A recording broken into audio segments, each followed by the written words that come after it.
Sayap-sayap yang terkembang. Karya Singgi Hadi Mintarja. Jilid 39.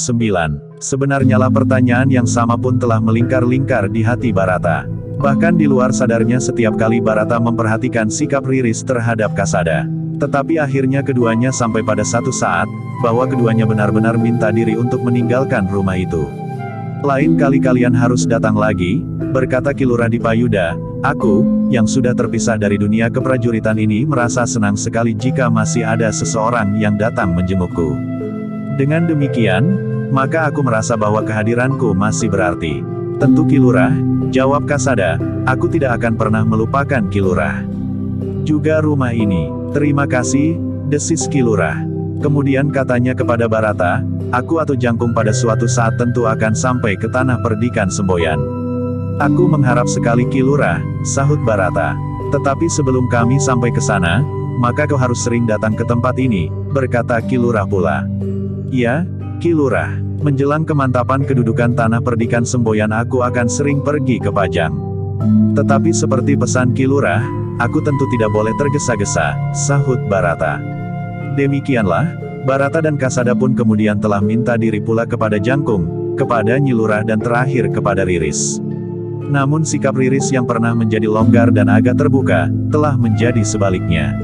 Rasa-rasanya Riris menjadi tegang dan gelisah menghadapi kedua orang anak muda yang sedang minta diri itu. Kata-kata Riris terasa sedikit gemetar sementara gadis itu selalu menundukkan wajahnya.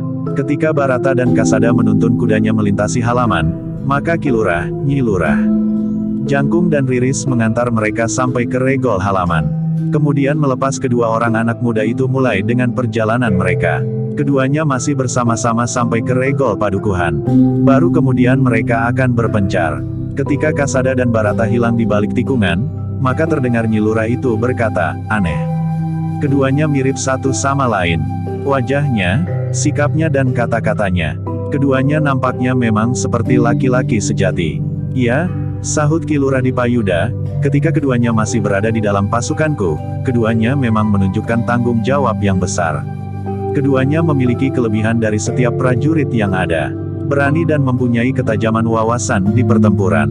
Keduanya memang sulit untuk dibedakan. Tetapi sekarang keduanya berpisah. Seorang masih tetap di dalam lingkungan keprajuritan dan dengan cepat mendapat kedudukan sebagai Lurah Penatus, sedang yang seorang lagi adalah pewaris tanah perdikan Semboyan. Tetapi hal itu baru diakuinya sekarang, desis Jangkung. Ya, pada saat itu kedudukan tanah perdikan sedang berguncang karena ada orang-orang yang memanfaatkan kedudukannya untuk memeras, jawab ayahnya.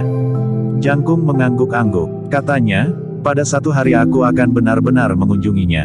Bagus, tidak sulit mencarinya, tetapi kau harus menunggu keadaan benar-benar menjadi mapan, sahut ayahnya. Ya, aku memang harus membuka pasaranku kembali lebih dahulu. Jika tidak, aku tentu akan mengalami kesulitan untuk membeli makanan kuda tanpa dapat menjualnya seekor pun, gumam Jangkung kemudian. Keempat orang itu pun kemudian telah kembali ke pendapa. Riris telah menyingkirkan mangkuk-mangkuk minuman dan sisa makanan ke dapur. Namun wajahnya tidak nampak ceria seperti biasanya. Keningnya sekali-sekali nampak berkerut. Bahkan ketika ibunya masuk ke dapur, Riris sedang duduk di muka perapian sambil menatap ke kejauhan menerobos pintu yang telah terbuka. Ibunya tidak menegurnya, tetapi keadaan anak gadisnya itu tidak luput dari perhatiannya. Apalagi ibunya menyadari bahwa Riris telah meningkat menjadi gadis dewasa. Dalam pada itu, Kasada dan Barata telah keluar dari padukuhan. Di tepi bulak panjang, keduanya berhenti sejenak. Aku akan berbelok ke kiri Kasada, berkata Barata sambil memandang ke arah matahari yang mulai memancarkan sinarnya. Aku akan menyongsong matahari. Kasada tersenyum, selamat dengan tugas-tugasmu Barata. Aku berharap bahwa suasana yang berubah di Pajang akan membawa angin yang baik bagi tanah perdikanmu. Seperti yang sudah aku janjikan, sebagaimana Ki Lurah Dipayuda, jika kau memerlukan pertolonganku dalam batas jangkau kemampuanku, aku akan melakukannya. Terima kasih Kasada, Barata tersenyum, aku dan ibu berharap bahwa kau akan dapat datang di tanah perdikan Semboyan dalam keadaan yang lain daripada kunjunganmu kemarin. Kau diharapkan datang sebagai keluarga sendiri, tidak sebagai prajurit Pajang yang sedang bertugas. Tidak ada salahnya jika rakyat Semboyan tahu bahwa kita bersaudara. Dan kita akan membuktikan bahwa persaudaraan kita tidak akan dipatahkan oleh apapun juga. Apalagi hanya karena ibu kita tidak dapat saling menyesuaikan diri serta ayah kita yang salah langkah di masa hidupnya. Biarlah yang telah lewat itu kita lupakan. Kasada mengangguk kecil sambil berkata, sekarang aku memang ingin menemui ibuku. Aku akan berbicara dengan ibuku sampai tuntas. Sayang, bahwa seorang laki-laki telah membayangi kehidupan ibuku. Seorang laki-laki yang seakan-akan telah kehilangan pegangan hidup. Ia adalah bekas seorang perwira prajurit Jepang di masa pemerintahan Arya Penangsang. Semoga kau dapat memberikan cahaya yang terang dalam kehidupan keluarga kecilmu sehingga keluarga besar kita akan ikut menjadi ceria, desis Barata. Kasada mengangguk. Di luar sadarnya ia memandang ke kejauhan sambil berkata, aku akan berjalan sambil membelakangi matahari. Aku tidak akan menjadi silau. Keduanya pun kemudian telah berpisah dan mulai dengan perjalanan mereka masing-masing. Ternyata darah dari sumber yang sama yang mengalir dalam tubuh mereka, telah mendekatkan mereka sehingga warisan tanah perdikan semboyan tidak dapat membuat jantung mereka menjadi kelam.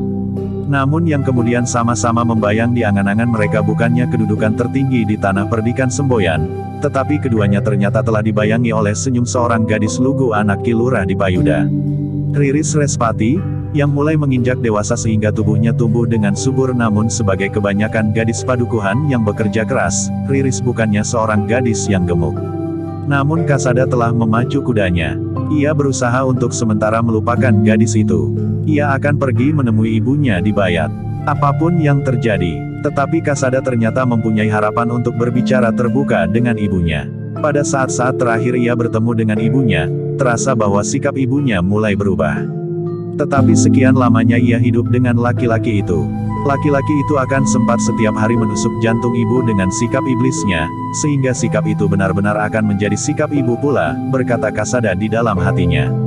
Meskipun demikian Kasada yang telah menjadi dewasa penuh, bahkan telah benar-benar diangkat menjadi seorang lurah penatus itu ingin berbicara dengan ibunya tidak lagi sebagai kanak-kanak yang hanya dapat mendengarkan bentakan-bentakan ibunya yang marah dan memakinya. Tetapi ia sudah pantas untuk mengemukakan pendapatnya sendiri.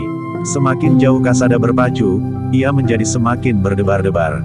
Ia mulai membayangkan apa yang akan dilakukan oleh ibu dan orang yang menyebut dirinya ayahnya itu. Kasada sendiri untuk tidak akan terlalu banyak berkeberatan atas apapun yang mungkin dilakukan ibunya, karena menurut penglihatannya di saat-saat terakhir ada sedikit perubahan pada sikapnya.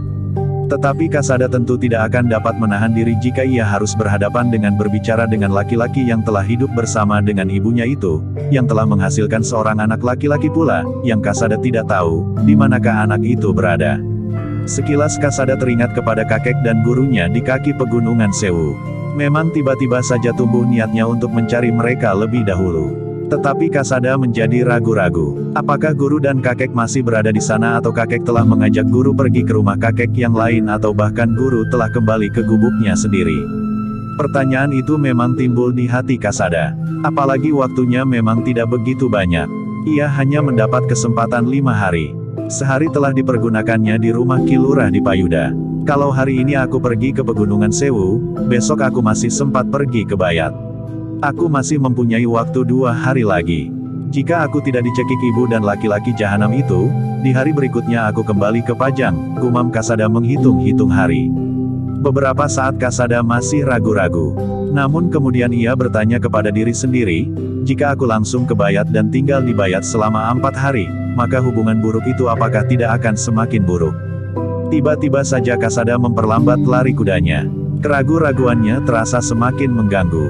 Sekali lagi ia mencoba menghitung hari. Sehingga akhirnya ia berkata, aku akan pergi ke kaki Pagunungan Sewu. Jaraknya memang agak panjang. Bertemu atau tidak bertemu dengan kakek dan guru. Baru besok aku akan pergi ke Bayat. Kasada tiba-tiba saja menarik kendali kudanya. Ia telah merubah arah perjalanannya. Ia tidak langsung menuju ke Bayat. Tetapi ia ingin menemui kakek dan gurunya. Jika keduanya sudah tidak berada di tempat itu lagi, maka apa boleh buat? Demikianlah, kuda Kasada berderap menuju ke arah yang berbeda. Namun dengan mantap Kasada telah menempuh perjalanan yang tidak direncanakannya lebih dahulu. Ia telah mengusir kebimbangan di hatinya, justru karena ia tidak ingin terlalu lama berada di Bayat. Lebih baik 2 atau 3 hari di rumah Ki Lurah di Payuda, berkata Kasada di dalam hatinya. Di perjalanan ke Pagunungan Sewu, Kasada memang masih juga dibebani oleh kecemasan, bahwa ia akan bertemu dengan orang-orang yang memusuhi ayah dan ibunya. Orang yang pernah menghancurkan padepokan ibunya yang dirahasiakan dengan keras bahkan kejam. Orang yang mengejar-kejar Pugu untuk umpan agar ayah dan ibunya keluar dari persembunyiannya. Mudah-mudahan peristiwa yang terjadi di Pajang akhir-akhir ini telah mencairkan dendam di hati mereka. Mudah-mudahan peristiwa yang melibatkan Pajang dalam perang beruntun itu mampu meredam kebencian orang-orang itu. Kuda Kasada berpacu semakin cepat. Tanpa mengenakan pakaian keprajuritan, Kasada menempuh perjalanan panjang di antara bulak-bulak persawahan, pategalan-pategalan dan sekali-sekali menerobos padukuhan-padukuhan. Tetapi ternyata bahwa Kasada memerlukan waktu yang cukup lama. Ia terpaksa berhenti beberapa kali untuk memberi kesempatan kudanya beristirahat, minum dan makan rumput di tanggul-tanggul parit di pinggir jalan. Rumput yang nampak hijau segar dan tetap basah meskipun terik matahari terasa menyengat. Namun Kasada sendiri juga perlu beristirahat ketika haus dan lapar mulai mengusiknya. Ketika Kasada kemudian menelusuri jalan-jalan yang tidak begitu ramai di pinggir hutan, ia pun merasa perlu untuk berhati-hati. Sekali-sekali kudanya menjadi gelisah. Agaknya kudanya telah mencium bau binatang buas yang ada di hutan itu. Namun ternyata Kasada tidak menghadapi hambatan di perjalanannya. Sehingga ia pun menjadi semakin dekat dengan padukuhan yang disebutnya dengan Padukuhan Pudak Kerep. Satu tempat yang pernah menjadi tempat persembunyiannya ketika ia harus meninggalkan satu kenyataan yang pahit, bahwa padepokannya telah hancur menjadi abu di saat ia akan berusaha untuk membangunnya. Kepada para pemimpin prajurit Pajang di saat ia memasuki lingkungan keprajuritan itu, ia mengaku sebagai anak dari Padukuhan Pudak Kerep di kaki Pegunungan Sewu. Kasada masih ingat benar, jalan-jalan yang harus dilaluinya meskipun kadang-kadang masih juga terbersit kecemasannya bahwa masih saja ada orang yang ingin menangkapnya untuk memancing agar kedua orang tuanya keluar dari persembunyiannya. Namun Kasada akhirnya telah memasuki sebuah padukuhan yang ditujunya. Dengan ragu-ragu Kasada mendekati sebuah rumah yang pernah menjadi tempat tinggalnya. Rumah kakeknya yang ditunggui oleh salah seorang kemanakan dari kakeknya itu. Kasada ternyata telah diterima dengan senang hati oleh Ki Pamekas, kemanakan kakeknya itu. Dengan ramah pamannya telah membawanya langsung masuk ke ruang dalam. "Rumah ini kosong," berkata Ki Pamekas, "hanya aku dan bibimu saja yang ada." Kasada mengerutkan keningnya. Dengan ragu-ragu ia bertanya, "Apakah kakek Randu Keling sudah tidak tinggal di sini?" "Iya, Paman Randu Keling masih tinggal di sini. Sejak kau pergi, maka Paman Randu Keling merasa seperti orang kehilangan. Demikian pula Ki Ajar Paguhan. Rasa-rasanya mereka tidak lagi mempunyai gairah memandang kehidupan ini. Keduanya, tidak lebih dari kebanyakan orang-orang tua di padukuhan ini. Pagi-pagi bangun tidur menyapu halaman dan menimba air. Kemudian mandi dan berbenah diri. Ketika matahari hampir naik, keduanya berjalan-jalan menelusuri jalan-jalan kecil di sela-sela kota-kota sawah dan bahkan lewat pematang-pematang keduanya telah turun pula ke sawah dan ladang ikut menanam dan memelihara tanaman padi dan palawija di sawah, berkata Ki Pamekas. Lebih dari itu tidak. Tidak ada tanda-tanda bahwa keduanya memiliki sesuatu yang berarti bagi kehidupan yang lebih luas, sehingga keduanya memang tidak lebih dari dua orang tua yang menunggu menjadi pikun. Kasada menarik nafas dalam-dalam. Ia merasa bersalah bahwa sudah terlalu lama ia tidak menengok kedua orang tua itu. Dengan nada rendah Kasada bertanya, "Di mana kakek dan guru sekarang?" "Keduanya sedang pergi. Aku tidak tahu mereka pergi kemana. Tetapi 3 hari yang lalu keduanya nampaknya menjadi gelisah. Mungkin keduanya mulai merindukan cakrawala yang terbentang luas sebagaimana selalu mereka jelajahi sebelumnya. Seharusnya hari ini keduanya sudah berada di rumah. Tetapi ternyata sampai sekarang keduanya belum kembali," berkata Ki Pamekas. Kasada mengangguk-angguk. Katanya, "Aku sebenarnya sudah merindukan mereka berdua. Tunggu sajalah. Mungkin hari ini atau besok mereka akan kembali," berkata Ki Pamekas pula. "Waktuku memang tidak terlalu banyak. Tetapi aku akan menunggu sampai besok," sahut Kasada. Malam itu Kasada bermalam di rumah Ki Pamekas, di kaki Pegunungan Sewu yang panjang itu. Di sebuah padukuhan yang sepi dan tidak banyak dipengaruhi oleh gejolak kehidupan. Padukuhan itu seakan-akan tidak pernah mengalami perubahan apapun juga. Jalan-jalan yang keras berbatu padas. Tanah liat di tebing dan lumpur yang merah di tepi-tepi parit, yang melekat pada kaki para pejalan.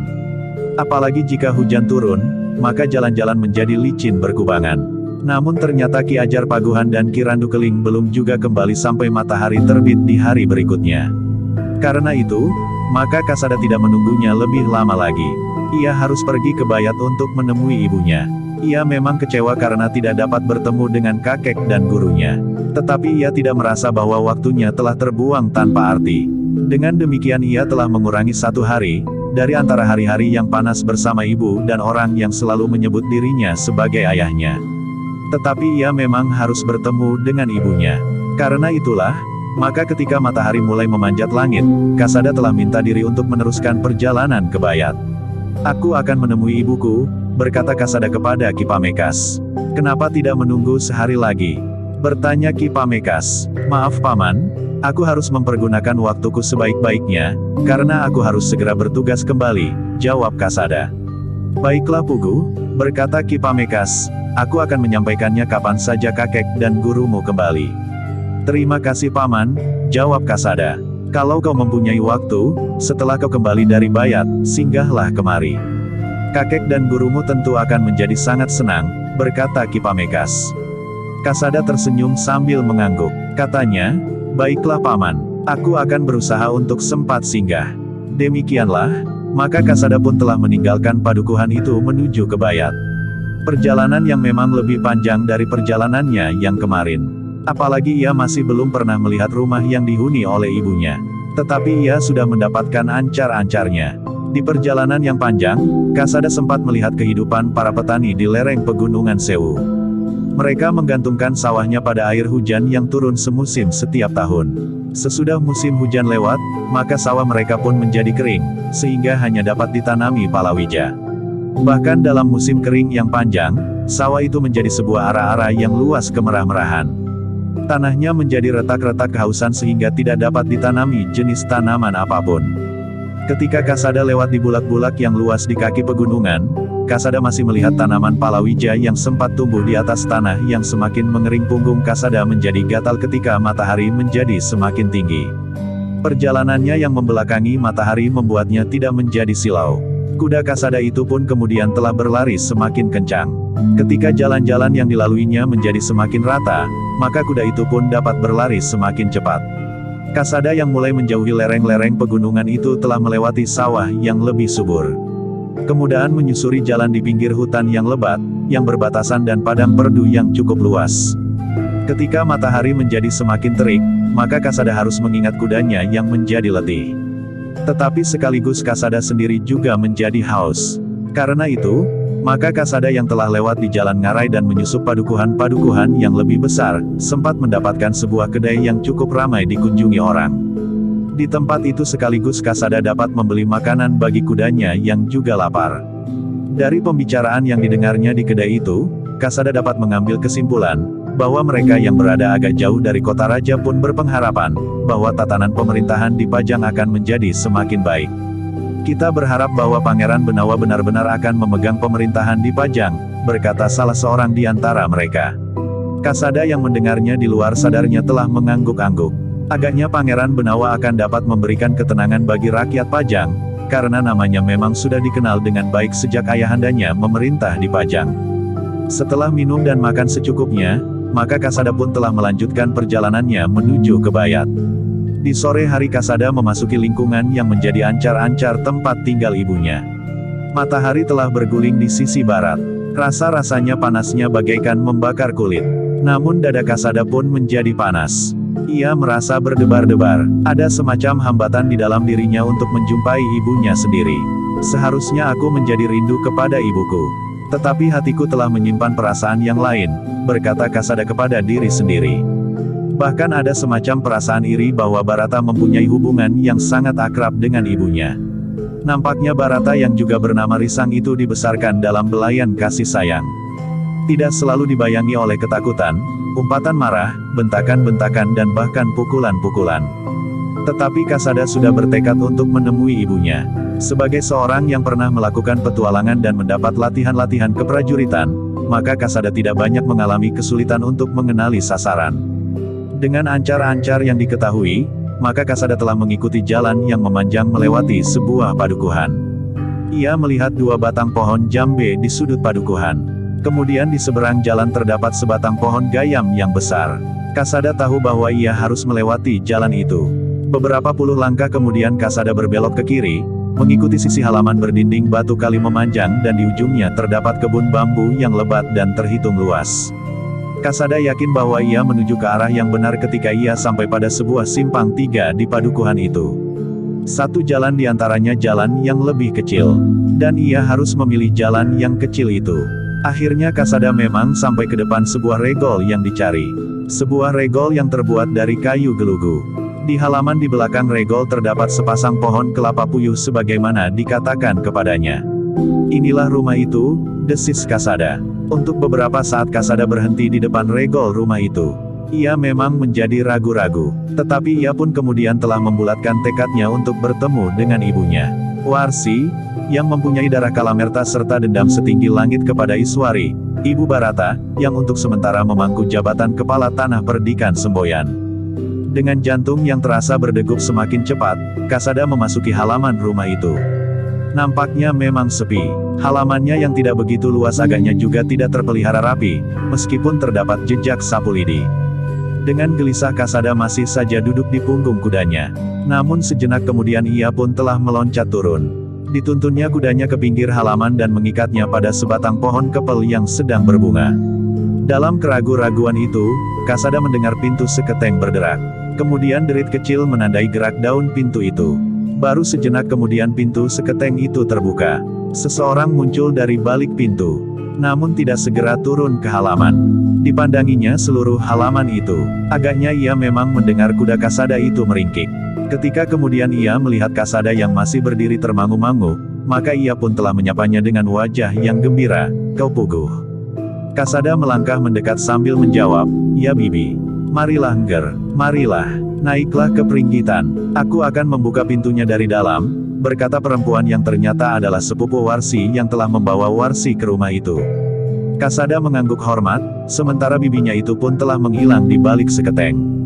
Namun terdengar suaranya di longkangan, Puguh telah datang. Ia berada di peringgitan. Kasada memang menjadi semakin berdebar-debar.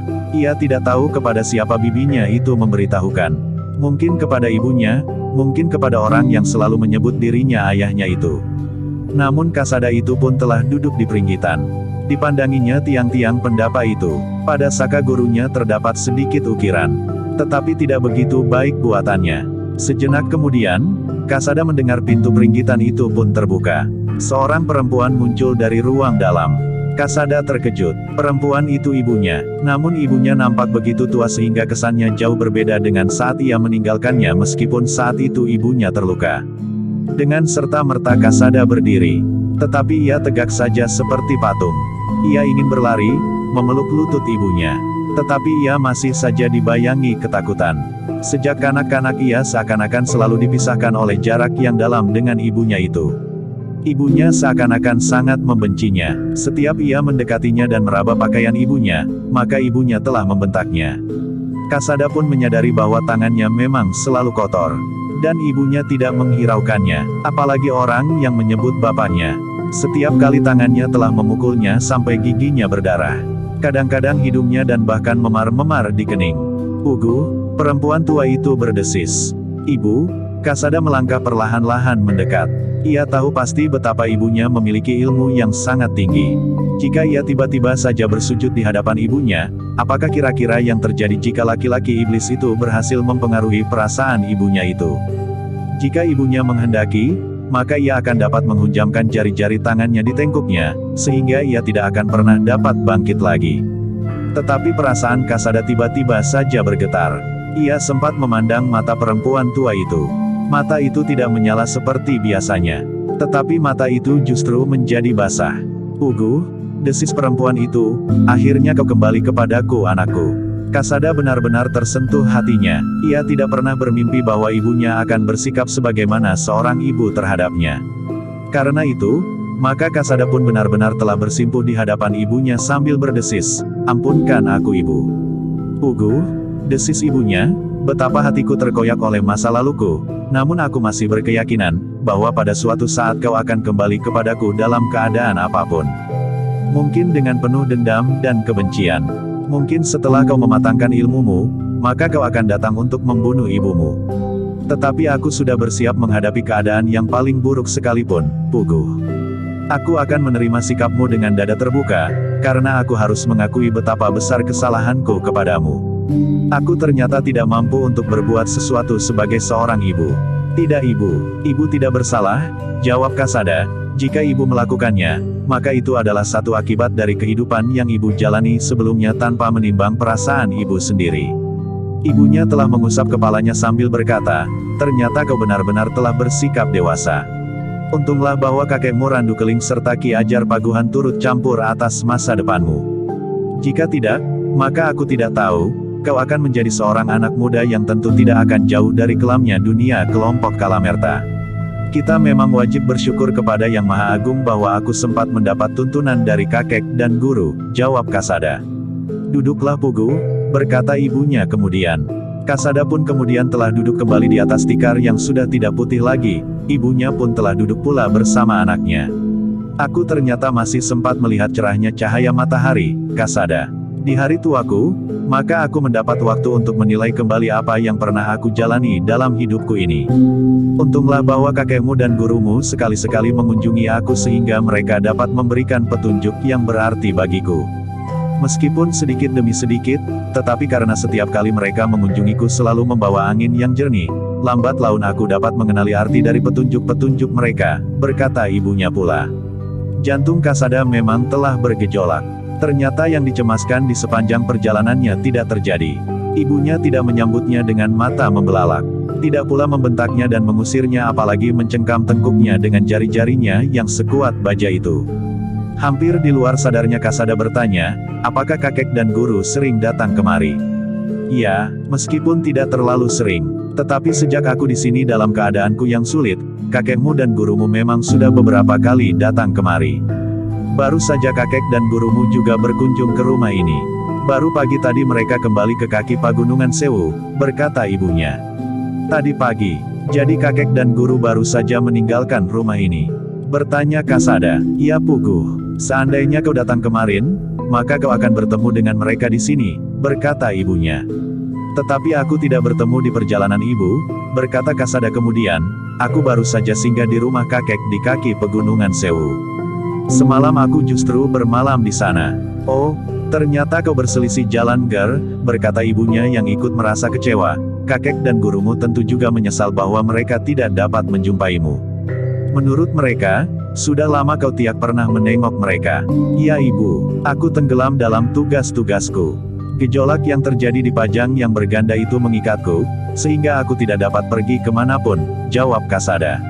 Ibu sudah mendengar bahwa kau telah menjadi seorang prajurit, Pugu. Ibu bersyukur bahwa hidupmu ternyata jauh lebih berarti dari ibu yang malang ini, desis Warsi. Suaranya menjadi serak. Pugu yang sehari-hari di lingkungan keprajuritan dipanggil Kasada itu menjadi termangu-mangu. Ibunya yang dihadapinya itu sama sekali berubah. Seolah-olah orang itu bukan Warsi yang sebelumnya dikenalnya sebagai seorang yang keras, bahkan kejam terhadapnya. Namun kini yang dijumpainya adalah seorang perempuan yang nampaknya rapuh dan tidak mempunyai gejolak kehidupan lagi di dalam dirinya. Warsi yang melihat tatapan mata anaknya itu menarik nafas dalam-dalam. Hampir di luar dugaan Kasada, ibunya bertanya, kau melihat ibu berubah? Iya ibu, jawab Kasada dengan nada rendah. Syukurlah jika kau sempat melihat perubahan itu, berkata ibunya kemudian, aku memang berusaha untuk berubah. Bagaimanapun juga itu akan lebih baik bagiku meskipun perubahan itu tidak tumbuh dari dalam endapan nuraniku. Maksud ibu? Bertanya Kasada. Pugu, aku sekarang bukan lagi ibumu yang dahulu. Setelah aku melakukan perang tanding yang terakhir dengan Iswari, maka ilmunya yang dahsyat itu benar-benar telah mengguncang bagian dalam tubuhku. Bukan karena luka pedangnya, tetapi ilmunya yang menghantam dan menukik ke dalam pusat syarafku, telah membuat aku kehilangan sebagian dari kemungkinan untuk mengembangkan diri dalam meningkatkan ilmuku selanjutnya. Dengan demikian maka aku merasa, bahwa aku tidak akan mungkin dapat mengimbangi kemajuan ilmu Iswari. Warsi berhenti sejenak, lalu katanya kemudian, semula aku memang tidak mau menerima kenyataan ini. Apalagi Kirangga Gupita selalu mendorongku untuk meneruskan keinginan gila itu. Namun untunglah bahwa kakekmu dan gurumu sekali-sekali datang menengokku. Bahkan ketika goncangan jiwaku karena kenyataan tentang diriku membuat aku hampir gila, kakekmu dan gurumu berada di tempat ini untuk lebih dari 10 hari. Saat itulah hatiku mulai terbuka. Apalagi ketika aku tahu bahwa kau telah menjadi seorang prajurit. Yang terakhir aku dengar kau telah diangkat menjadi lurah prajurit. Rasa-rasanya kau akan mampu menebus segala dosa yang telah ibu perbuat. Penyesalan ibu sendiri telah menghapus dosa-dosa yang pernah ibu perbuat, berkata Kasada. Tetapi penyesalan ini sebenarnya tidak jujur. Hal ini terjadi karena aku merasa tidak akan mungkin untuk bangkit dan menjadi tegar kembali meskipun sebagian besar ilmuku masih aku kuasai. Tetapi ilmu itu tidak akan dapat berkembang lagi. Warsi berhenti sejenak, lalu, seandainya hal itu tidak terjadi, mungkin aku masih juga belum menyadari apa yang sebenarnya berkembang di dalam diriku. Karena benih itu ditanam sejak aku dilahirkan. Tidak ibu, jawab Kasada, ibu bukannya tidak jujur. Yang Maha Agung mempunyai beribu cara untuk memanggil kembali hambanya. Apa yang terjadi atas ibu sehingga ilmu ibu tidak dapat berkembang lagi adalah satu isyarat dari Yang Maha Agung untuk memanggil ibu kembali. Dan ternyata ibu tanggap, seperti anak yang tersesat, maka ibu kemudian telah menemukan jalan yang seharusnya ibu lalui. Wajah Warsi menegang sejenak, namun kemudian matanya menjadi basah lagi. Dengan nada lembut ia berkata, ternyata kau benar-benar telah memiliki sikap yang ditanamkan oleh kakek dan gurumu. Yang kau katakan membuat hatiku semakin terang, namun tiba-tiba saja kening Warsi berkerut. Katanya, aku belum menemukan kebulatan hati tentang hal ini dengan ayahmu. Maksud ibu Kirangga Gupita? Bertanya Kasada. Ya, jawab Warsi. Namun ketika ia kemudian melihat kerut di kening Kasada, maka Warsi pun berkata, maafkan aku Puguh. Aku memang seorang perempuan yang liar. Seharusnya aku menghormati perasaan ayahmu. Tetapi waktu itu hatiku benar-benar dicengkam iblis sebagaimana saat aku inginkan Ki Wiradana untuk menjadi suamiku. Sentuhan perasaan itu memang terasa sakit di hati Kasada. Tetapi ia tidak mau menyakiti hati ibunya yang mulai berubah. Sebenarnya Kasada sudah merasakan perubahan itu sejak ia akan berpisah dengan ibunya. Perasaannya yang paling dalam telah menangkap sesuatu yang lain pada sikap ibunya. Tetapi laki-laki yang selalu membayanginya itu telah membuat ibunya yang sejak semula memang liar menjadi semakin liar. Untunglah, Yang Maha Agung yang penuh dengan kasih telah memberikan isyarat agar ibu kembali ke jalan yang lurus, berkata Kasada di dalam hatinya. Dalam pada itu hampir di luar sadarnya Kasada bertanya, di mana Rangga Gupita itu sekarang ibu?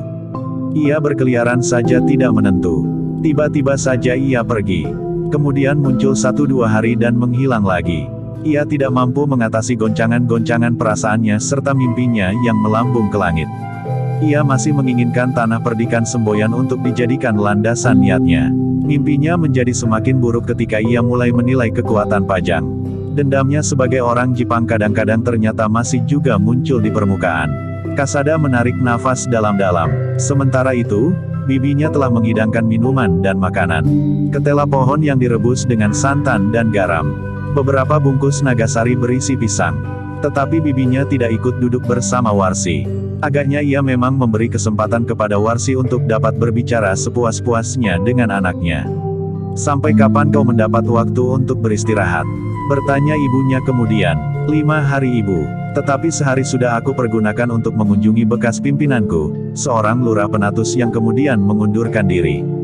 Sehari aku pergunakan untuk berada di rumah Paman Pamekas, jawab Kasada.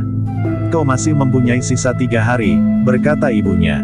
Iya ibu, jawab Kasada, di hari ke-6 aku harus sudah berada di barakku kembali. Jika demikian kau dapat beristirahat di sini. Mudah-mudahan Kirangga Gupita belum kembali sampai kau meninggalkan tempat ini. Ia terlalu banyak menceritakan kekuranganmu di matanya, berkata Warsi. Namun kemudian ia pun bertanya, menurut Kirangga, orang-orang Semboyan sudah mengetahui siapa kau sebenarnya. Kasada mengangguk. Katanya, ya ibu, aku ternyata segera dikenali oleh 2 orang yang nampaknya dengan sengaja berusaha untuk mengetahui tentang aku. Puguh, anak Warsi, aku ingin mendengar dari mulutmu sendiri atas sikap orang-orang Semboyan terhadapmu, berkata Warsi. Kasada pun kemudian telah menceritakan kehadirannya di Tanah Perdikan. Ia datang sebagai seorang prajurit Pajang dalam tugasnya. Tetapi akhirnya, ia tidak dapat mengelak bahwa ia harus memperkenalkan dirinya sebagai Puguh, anak Ki Wiradana. Adik Risang, yang dalam kesatuan pasukan khusus Risang merupakan seorang yang paling akrab dengannya tanpa diketahui siapa sebenarnya anak itu. Meskipun dengan singkat, tetapi Kasada sempat menceritakan dengan jelas apa yang telah terjadi pada dirinya di tanah perdikan Semboyan. Sikap orang-orang Semboyan khususnya keluarga Risang dan Risang sendiri. Ternyata mereka adalah orang-orang yang baik ibu. Aku sempat merasa iri hati terhadap Risang yang mempunyai seorang ibu yang penuh dengan kasih sayang. Ternyata Yang Maha Agung mengabulkan doaku. Aku sekarang juga mempunyai seorang ibu yang baik, berkata Kasada. Jangan sebut itu Pugu, desis ibunya, aku menjadi malu sekali. Kenapa ibu harus merasa malu? Justru ibu harus merasa berterima kasih bahwa dengan demikian ibu telah meninggalkan satu kehidupan yang kelam dan memasuki satu kehidupan baru yang pantas, sahut Kasada. Sudahlah, marilah, kita lupakan saja masa lalu yang kotor itu. Aku setuju dengan kau, kita memasuki satu kehidupan baru yang pantas, berkata ibunya, tetapi masih, ada satu persoalan yang selama ini mengganggu pikiranku. Kirangga Gupita, bertanya Kasada. Ibu mengangguk. Ibu harus berani mengatakan yang sebenarnya terbersit di hati ibu. Biarlah Kirangga menempuh jalan hidupnya sendiri. Biarlah ia mencari apa yang diingini jika orang itu sudah tidak dapat diperingatkan lagi, berkata Kasada kemudian. Lalu katanya dalam nada rendah, ibu jangan merasa kehilangan jika orang itu pergi. Ibunya mengangguk pula, katanya, sudah lama aku hidup bersama. Bahkan kami sudah membuahkan seorang anak laki-laki. Tetapi aku masih mempunyai kekuatan untuk melupakannya. Aku, kakek dan guru tentu bersedia membantu ibu melepaskan diri dari bayangannya, berkata Kasada. Ibunya mengangguk-angguk, namun katanya kemudian, sekarang minumlah. Makanlah apa yang ada Kasada. Mungkin agak lain dengan makanan dan minuman yang kau terima di barakmu. Sama saja ibu, justru dalam perang yang terakhir, kami, seluruh isi barak, hampir saja kelaparan. Tidak ada beras, tidak ada jagung, tidak ada ketela pohon, jawab Kasada. Jadi, bertanya ibunya, untunglah, bahwa pada saat terakhir, ketika perut terasa mulai lapar, beras dan jagung itu datang, jawab Kasada. Ibunya menarik nafas, seakan-akan ibunya lah yang mendapat beras pada saat terakhir. Hari itu Kasada tinggal di rumah bibinya bersama ibunya. Tidak ada yang terasa mengganggu. Ibunya telah benar-benar berubah.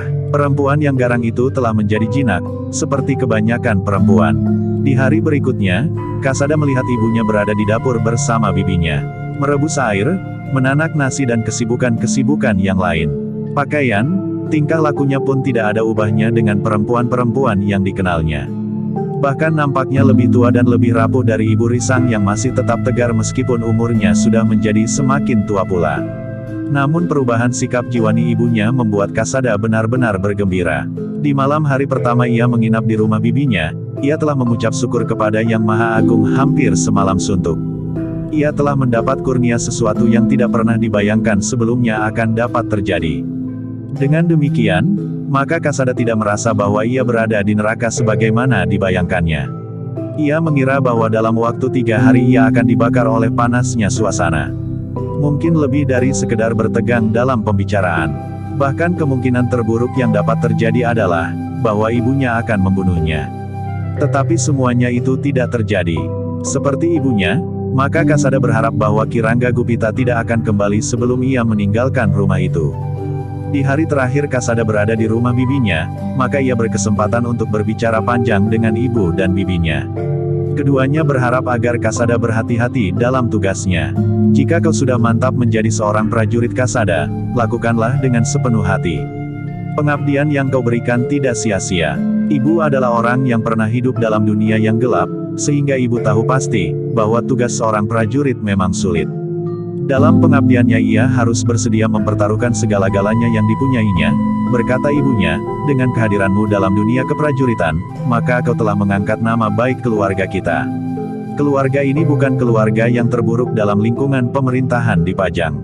Karena seorang di antaranya telah ikut serta dalam pengabdian yang tulus, meskipun yang lain adalah bayangan-bayangan hitam yang tidak lebih dari sampah. Sebaiknya ibu tidak selalu menyesali diri sendiri, berkata Kasada. Namun kemudian yang mereka bicarakan pun telah beralih. Dari dunia keprajuritan sampai ke persoalan-persoalan pribadi Kasada. Bukankah kau sudah dewasa penuh, Kasada? Bertanya bibinya tiba-tiba. Tentu, Ibunya yang menjawab, ia sudah lurah Penatus. Oh, bibinya mengangguk-angguk, jadi kau sudah mempunyai pangkat. Ah, apa artinya seorang lurah? Jawab Kasada. Jangan berpikir begitu, berkata ibunya, seorang harus berani memanjat dari bawah. Kasada mengangguk-angguk, sementara bibinya berkata, jika demikian, maka kau sudah pantas mempunyai seorang istri Kasada. Ah, Kasada berdesah, belum waktunya berbicara tentang seorang istri bibi. Kenapa belum waktunya? Sahut bibinya, justru tidak pantas jika seorang lurah Penatus prajurit Pajang masih belum mempunyai seorang istri. Kasada tertawa, katanya, lurah Penatus bukan ukuran bibi. Ada lurah Penatus yang sudah tua, ada yang masih muda meskipun sudah beranak dua, tetapi ada pula yang belum beristri. Aku bukan satu-satunya Penatus yang belum beristri. Tetapi bukankah lebih baik jika sudah ada yang mengurus kebutuhan-kebutuhan sehari-hari, berkata bibinya.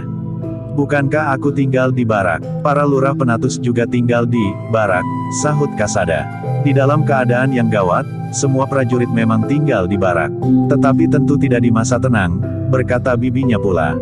Kasada masih saja tertawa menanggapi kata-kata bibinya itu. Namun jantungnya menjadi berdebaran ketika bibinya berkata, Kasada, aku akan membiasakan diri memanggil nama yang kau pergunakan saat kau memasuki dunia keprajuritan. Bibinya berhenti sejenak, lalu, jika kau merasa bahwa saatnya untuk beristri sudah tiba, kau dapat memberitahukannya kepadaku. Aku mempunyai satu pilihan yang tepat untukmu. Seorang gadis yang lembut namun berhati baja. Sesuai sekali untuk menjadi istri seorang prajurit yang memerlukan ketabahan dan bahkan keberanian. Meskipun tidak seperti ibumu, yang memiliki kemampuan yang sangat tinggi, tetapi ia akan dapat menjadi seorang istri yang mengerti kewajibannya sebagai istri seorang prajurit. Ah, Kasada berdesah pula, aku belum memikirkannya bibi. Mungkin aku masih memerlukan waktu yang panjang untuk memasuki dunia rumah tangga.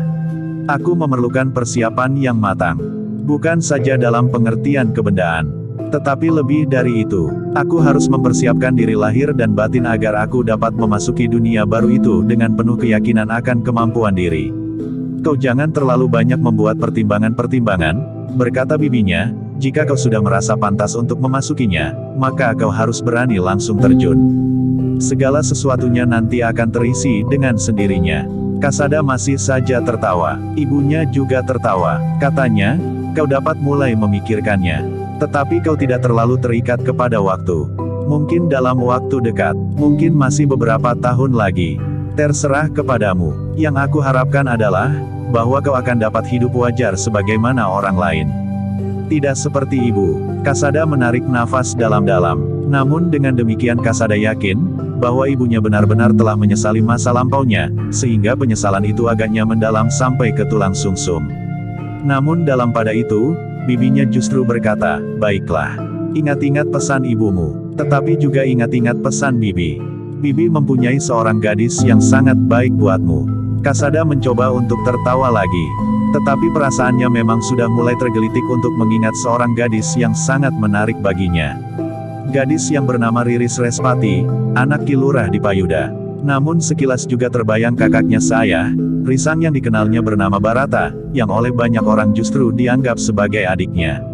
Sudahlah, berkata ibunya. Kasada bagai terbangun dari tidurnya yang dibayangi sebuah mimpi indah tentang seorang gadis cantik. Sementara itu ibunya berkata selanjutnya, pada saatnya kau tentu akan merasakan jika kau sudah memerlukan seorang istri. Bibinya lah yang tersenyum. Katanya, waktu itu akan segera datang. Kasada dan ibunya juga tersenyum.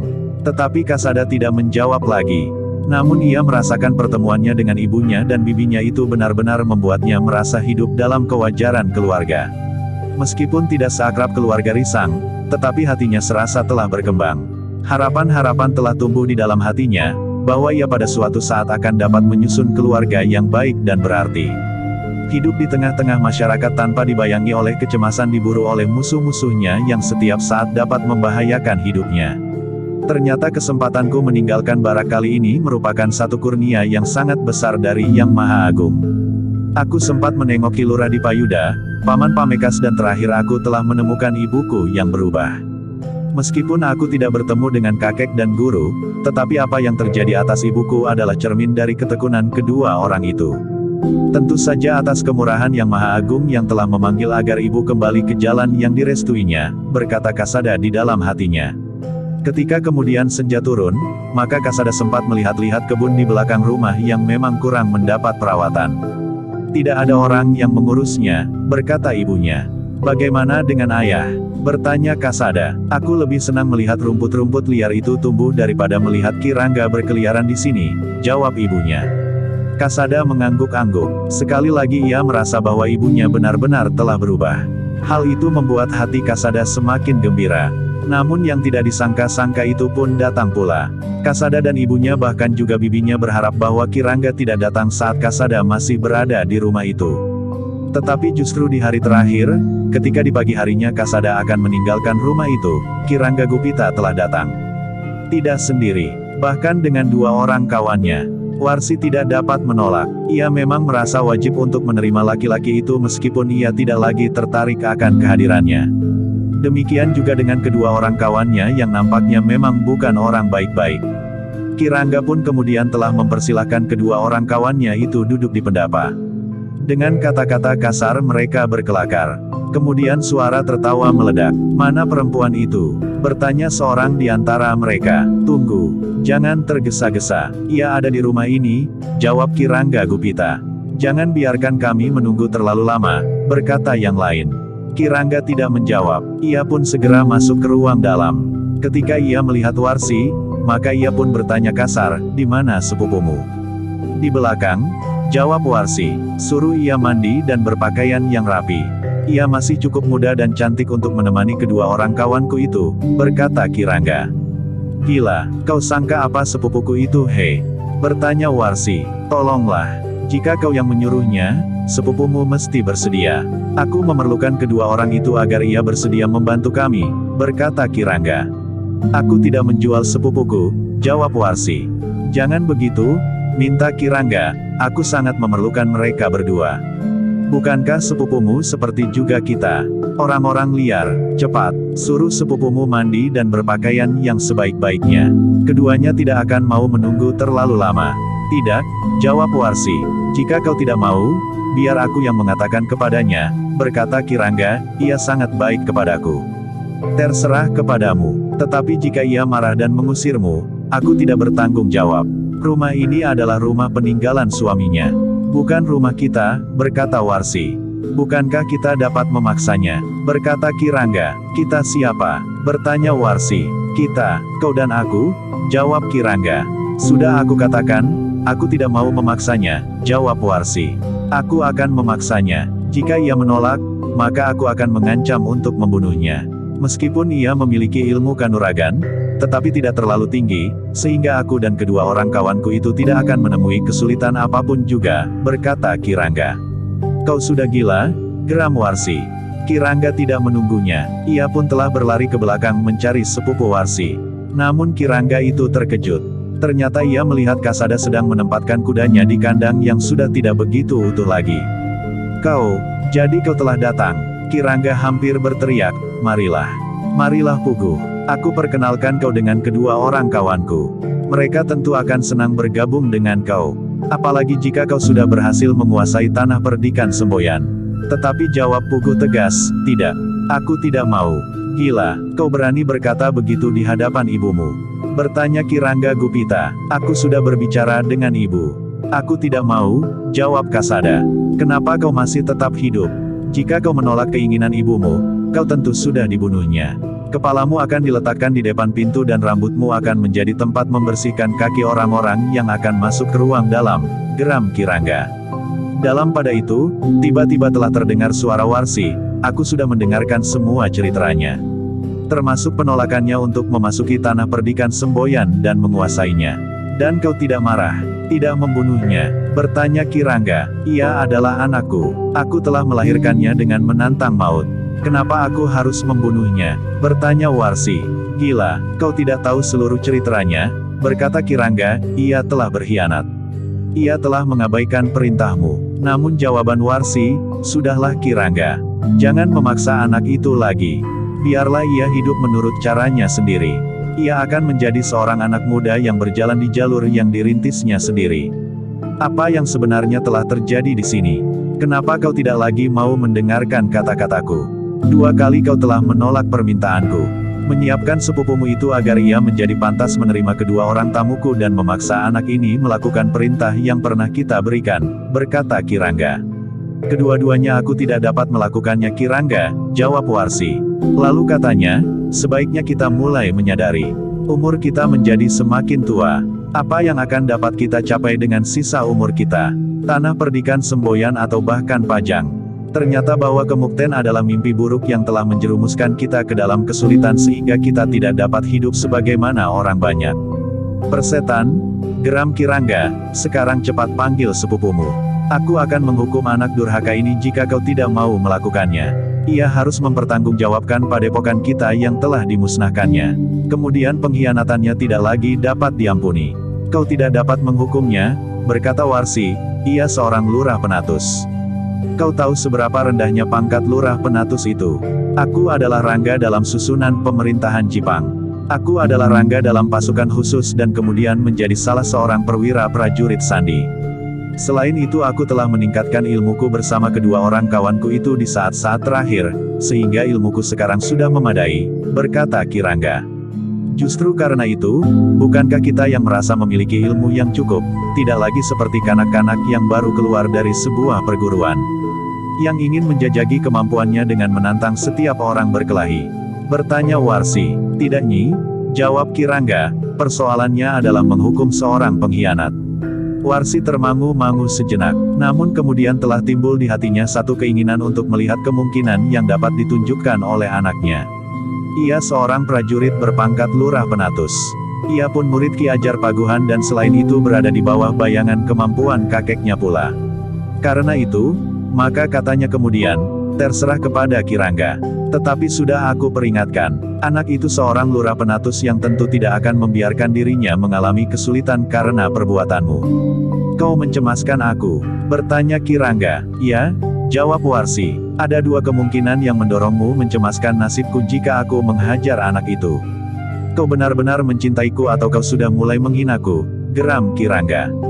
Terserahlah, aku tidak dapat membedakan kedua-duanya, jawab Warsi.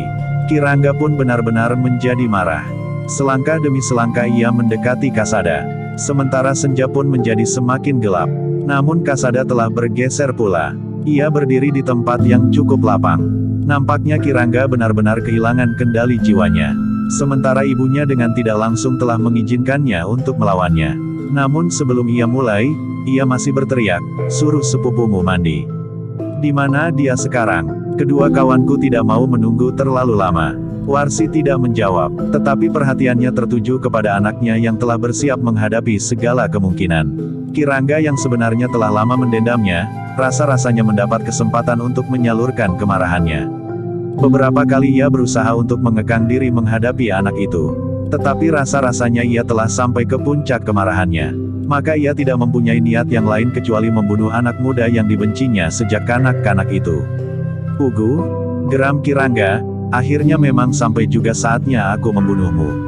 Aku ternyata memang tidak mempunyai pilihan lain. Kau harus mati. Aku memang menyesal tidak mencekikmu di masa kanak-kanak. Saat ibumu belum terpengaruh melihat kau menjadi seorang prajurit. Kasada tidak menjawab, ia semakin bergeser ke tempat yang lebih lapang. Apakah kau masih akan bersujud di hadapan ibumu sebelum kau mati? Geram Kirangga.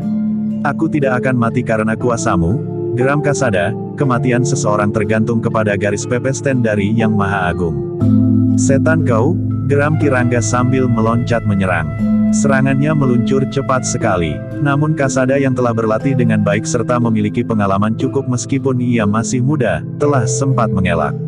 Mata Kasada yang terlatih sama sekali tidak mengalami kesulitan mengikuti gerak Kirangga meskipun senja menjadi semakin gelap. Demikianlah dendam yang tersimpan untuk beberapa lama akhirnya memang meledak. Baik Kirangga Gupita, maupun Kasada berharap bahwa Warsi tidak mencampuri persoalan mereka. Mereka memang berniat untuk bertempur sampai tuntas. Dengan demikian maka pertempuran itu pun dengan cepat telah meningkat menjadi semakin sengit. Kirangga ingin dengan cepat membunuh Kasada yang sangat dibencinya sejak kanak-kanak. Sementara Kasada pun membenci Kirangga Gupita sejak ia masih kanak-kanak. Warsi berdiri termangu-mangu. Semula ia memang ingin melerai keduanya yang sedang bertempur itu. Tetapi tiba-tiba saja timbul keinginannya untuk melihat kemampuan Kasada setelah ia belajar untuk waktu yang cukup lama kepada Ki Ajar Paguhan, serta setelah ia menjadi seorang prajurit. Karena itu, maka niatnya untuk melerai pun ditangguhkannya. Ketika pertempuran itu meningkat menjadi semakin sengit, maka Warsi pun mengangguk-angguk. Ia menjadi bangga melihat Kasada yang ternyata telah memiliki kemampuan yang cukup tinggi. Nampaknya anak muda itu pun telah memiliki pengalaman yang luas sehingga saat-saat yang sangat berbahaya mampu diatasinya dengan manis sekali. Ki Rangga Gupita memang telah dikenal oleh Warsi. Ia memiliki ilmu yang cukup tinggi pula. Bahkan pengalamannya sangat luas karena tugas-tugasnya di Jipang, tetapi juga karena petualangannya. Meskipun demikian, ternyata Kasada, murid Ki Ajar Paguhan itu telah mampu menempatkan diri pada tataran yang seimbang. Karena itu, maka pertempuran itu tidak segera menunjukkan siapakah yang akan menang dan siapakah yang akan kalah. Keduanya saling mendesak dan saling bertahan. Serangan demi serangan datang silih berganti. Sepupu Warsi yang mendengar keributan itu pun segera datang. Pakaiannya masih berbau asap karena ia berada di belakang membakar sampah yang kering. "Apa yang terjadi?" bertanya sepupu Warsi itu. Ki Rangga Gupita ternyata telah datang membawa 2 orang kawannya, berkata Warsi, "Aku sudah mengira bahwa hal ini akan terjadi." Sepupunya tidak bertanya lebih lanjut. Ia tahu kelanjutan dari cerita itu sebagaimana dilihatnya. Karena itu, maka ia pun kemudian telah memperhatikan pertempuran itu dengan sungguh-sungguh. Meskipun ilmunya tidak setinggi Warsi, tetapi sepupunya itu juga mampu menilai kemampuan kedua orang yang bertempur itu. Ternyata Kasada yang muda itu mampu mengimbangi Ki Rangga Gupita yang telah memiliki pengalaman sebangsal. Bahkan ketika malam mulai turun dan gelap menjadi semakin pekat, Kasada masih mampu mengimbangi lawannya. Sementara itu kedua orang kawan Ki Rangga yang ada di pendapat ternyata juga mendengar pertempuran itu. Mula-mula mereka ragu-ragu untuk melihat apa yang terjadi. Tetapi ketika malam turun dan tidak seorang pun yang memasang lampu di pendapa, maka keduanya telah turun ke halaman dan melingkari gandok untuk melihat apa yang terjadi. Ternyata keduanya melihat Ki Rangga Gupita sedang bertempur melawan Kasada yang muda itu. "Hei, apa yang kau lakukan? Apakah ada pencuri masuk ke rumahmu?" bertanya yang seorang. Namun yang lain menyahut, "Apakah laki-laki itu telah mengambil perempuan yang kau katakan tidak seizinmu? Aku akan membunuh anak gila ini dahulu," geram Ki Rangga sambil bertempur. Sepupu Warsi yang melihat kedua orang laki-laki itu bertanya perlahan-lahan, "Siapakah mereka?" "Kawan Ki Rangga, nampaknya mereka orang-orang kasar. Aku cepat tanggap pada tingkah lakunya, karena aku lahir, tumbuh dan menjadi rapuh sebagai orang kasar dan liar," jawab Warsi. "Apa yang akan mereka lakukan?" bertanya sepupunya. "Apakah mereka akan mengganggu? Mereka datang untuk mencari perempuan. Ki Rangga telah menawarkan seorang perempuan yang ada di rumah ini kepada mereka berdua," jawab Warsi. "Aku tidak mengerti," desis sepupunya. "Ki Rangga minta kau untuk mandi dan berpakaian rapi. Katanya kau masih cukup muda dan cantik untuk menemani kedua orang itu," desis Warsi kemudian. "Gila," geram sepupunya. "Aku sudah menolak. Karena itu, aku tidak memanggilmu," jawab Warsi. Lalu katanya pula, "Tetapi sebelum ia menemukanmu, Ki Rangga sudah bertemu dengan Puguh. Roh iblis telah merasuk ke dalam jiwanya," gumam sepupunya. Namun ia masih bertanya, "Apakah benar ia berkata begitu?" "Ya," jawab Warsi. "Kasada akan membungkamnya," desis sepupunya. Namun sebelum mulutnya terkatup rapat, tiba-tiba saja ia mendengar, "Hei, perempuan-perempuan itukah yang kau katakan Ki Rangga?" "Satu saja," jawab Ki Rangga sambil bertempur, "yang satu itu istriku." "Oh," terdengar suara tertawa dari kedua orang itu. Namun suara tertawa mereka tiba-tiba terputus. Kasada yang mendengar pertanyaan itu menjadi sangat marah. Tiba-tiba saja ia telah menghentakkan kekuatannya sehingga ketika benturan terjadi Ki Rangga Gupita telah terdorong beberapa langkah surut. Kasada tidak melepaskan kesempatan itu. Tiba-tiba saja ia telah meluncur dengan serangan kakinya. Tubuhnya yang mendatar bagaikan sepucuk tombak raksasa yang meluncur dengan derasnya. Ternyata kaki Kasada mengarah kepada Ki Rangga Gupita yang sedang terhuyung-huyung, sehingga Ki Rangga itu tidak mungkin dapat menghindarinya. Dengan demikian maka Ki Rangga itu pun telah melindungi dadanya dengan kedua tangannya yang bersilang. Tetapi ia tidak berusaha melawan kekuatan serangan Kasada. Ia justru telah menghanyutkan diri ke dalam arus serangan itu untuk mengurangi benturan yang terjadi. Kirangga memang terlempar beberapa langkah dan bahkan jatuh berguling. Namun ia pun segera meloncat bangkit dan siap untuk menghadapi kemungkinan berikutnya. Orang itu memang lihat, desis sepupu Warsi. Namun kemudian katanya, tetapi ia telah menghina aku. Biar saja kedua orang itu mencobanya, berkata Warsi, bukankah kau dapat memilin lehernya? Sepupunya mengangguk, namun ia pun harus menilai kemampuan kedua orang itu untuk melawan kehendak mereka. Meskipun demikian ia masih sempat bergumam, dari jarak yang jauh dan dalam kegelapan seperti ini, ternyata masih juga ada orang yang menganggap aku cantik. Warsi berpaling, ternyata ia masih sempat tersenyum sambil berkata, kau memang masih cantik. Sepupunya mencibir, namun ia terkejut ketika Kirangga yang marah sempat mendesak Kasada. Bahkan serangannya mampu mengenai pundaknya. Namun Kasada masih tetap tegar. Sejak kanak-kanak tubuhnya telah ditempa oleh kebencian ayah dan ibunya. Demikianlah pertempuran itu berlangsung untuk waktu yang lama. Sementara kedua orang kawan Kirangga itu sempat menjadi berdebar-debar. Untuk beberapa saat mereka memang melupakan perempuan yang hanya dapat mereka lihat dari kejauhan dan apalagi dalam keremangan malam. Semakin lama pertempuran itu pun memang menjadi semakin menegangkan. Warsi yang ingin melihat tingkat kemampuan anaknya menjadi berdebar-debar. Dalam keadaan yang paling sulit, maka pengalaman Kirangga Gupita ternyata mampu memecahkannya. Meskipun Kasada juga mempergunakan penalarannya di samping kemampuannya menguasai unsur-unsur gerak dari ilmu yang telah diwarisinya dari Ki Ajar Paguhan, namun ternyata bahwa pengalaman Kirangga yang sangat luas itu pun mempunyai kelebihannya sendiri. Semakin lama maka Warsi pun menjadi semakin tegang. Beberapa kali Kasada memang terdesak. Ada hal yang tidak terduga-duga telah terjadi. Kirangga mampu membuat gerakan-gerakan yang dapat mengejutkan Kasada sehingga anak muda itu harus mengambil jarak. Sepupu Warsi pun menjadi tegang pula. Ia pun melihat kelebihan Kirangga Gupita itu. Sementara dua orang kawan Kirangga justru telah melibatkan diri dengan teriakan-teriakan yang menyakitkan. Cekik saja anak itu Kirangga, berkata yang seorang, "Hei, siapakah anak itu sebenarnya? Jika ia datang untuk mengambil perempuan itu, serahkan ia kepadaku. Aku pilin perutnya sampai koyak," geram yang lain. Keduanya justru bertepuk tangan jika Kirangga mampu mendesak Kasada. Tetapi keduanya mengumpat-umpat jika serangan Kasada telah menggoyahkan pertahanan Kirangga. Sebenarnya lah tubuh Kasada yang sedang mekar itu mampu mengimbangi kelebihan pengalaman Kirangga Gupita.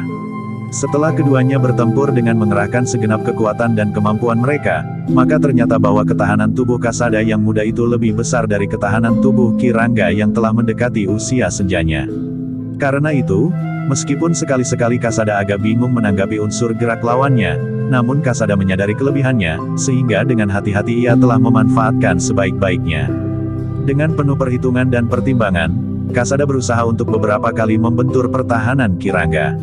Apalagi ketika Kasada yakin, bahwa nafas Kirangga mulai terengah-engah, serta kekuatannya nampak mulai menyusut. Anak iblis, geram Kirangga. Namun Kasada benar-benar menjadi semakin garang justru saat kekuatan Kirangga mulai menyusut. Dengan demikian, maka keseimbangan pun mulai nampak bergeser. Kirangga yang menjadi semakin tua ternyata tidak lagi memiliki ketahanan tubuh sebagaimana saat mudanya. Meskipun ilmunya menjadi lebih matang, namun nafasnya mulai mengganggunya ketika keringatnya telah membasahi pakaiannya.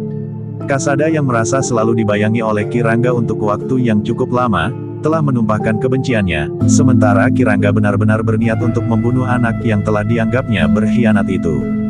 Kedua orang kawan Kirangga menjadi tegang melihat keseimbangan pertempuran itu. Mereka sama sekali tidak mengira bahwa anak itu mampu mendesak Kirangga Gupita, yang dikenalnya sebagai seorang prajurit yang sangat berpengalaman. Namun satu hal yang selalu mereka lupakan, bahwa ternyata kenyataan tubuh Kirangga telah tidak lagi mampu mendukung kemampuan ilmunya serta gejolak yang menyala di dadanya. Itulah sebabnya, maka Kirangga pun semakin lama semakin terdesak. Bahkan ketika Kasada sempat memburunya, maka satu serangan yang tiba-tiba telah berhasil mengenai perut Kirangga Gupita, sehingga Kirangga itu tertunduk menahan perasaan mual yang melonjak di perut. Tetapi pada saat itu Kasada berhasil menekan kepala Kirangga dan membenturkannya pada lututnya. Kirangga mengaduh tertahan, namun ia sempat mengerahkan sisa tenaganya dengan tanpa menghiraukan perasaan sakit yang bagaikan mencengkam kepalanya, melenting mengambil jarak. Kasada sengaja tidak memburunya. Namun ketika Kirangga berdiri dengan terhuyung-huyung, Kasada itu pun berkata, "Katakan, bahwa kau tidak akan mengganggu aku lagi. Dimanapun dan kapanpun juga." Kirangga menggeram. Perutnya masih mual dan kepalanya masih terasa pening. Namun mulutnya telah mengumpat sambil berkata, "Anak iblis. Kau akan mati tanpa arti di sini. Aku akan mencincangmu sebagai anak yang durhaka, yang berkhianat dan tidak tahu diri betapa orang tuanya membesarkannya dan menuntunnya sehingga kau dapat menjadi seorang prajurit.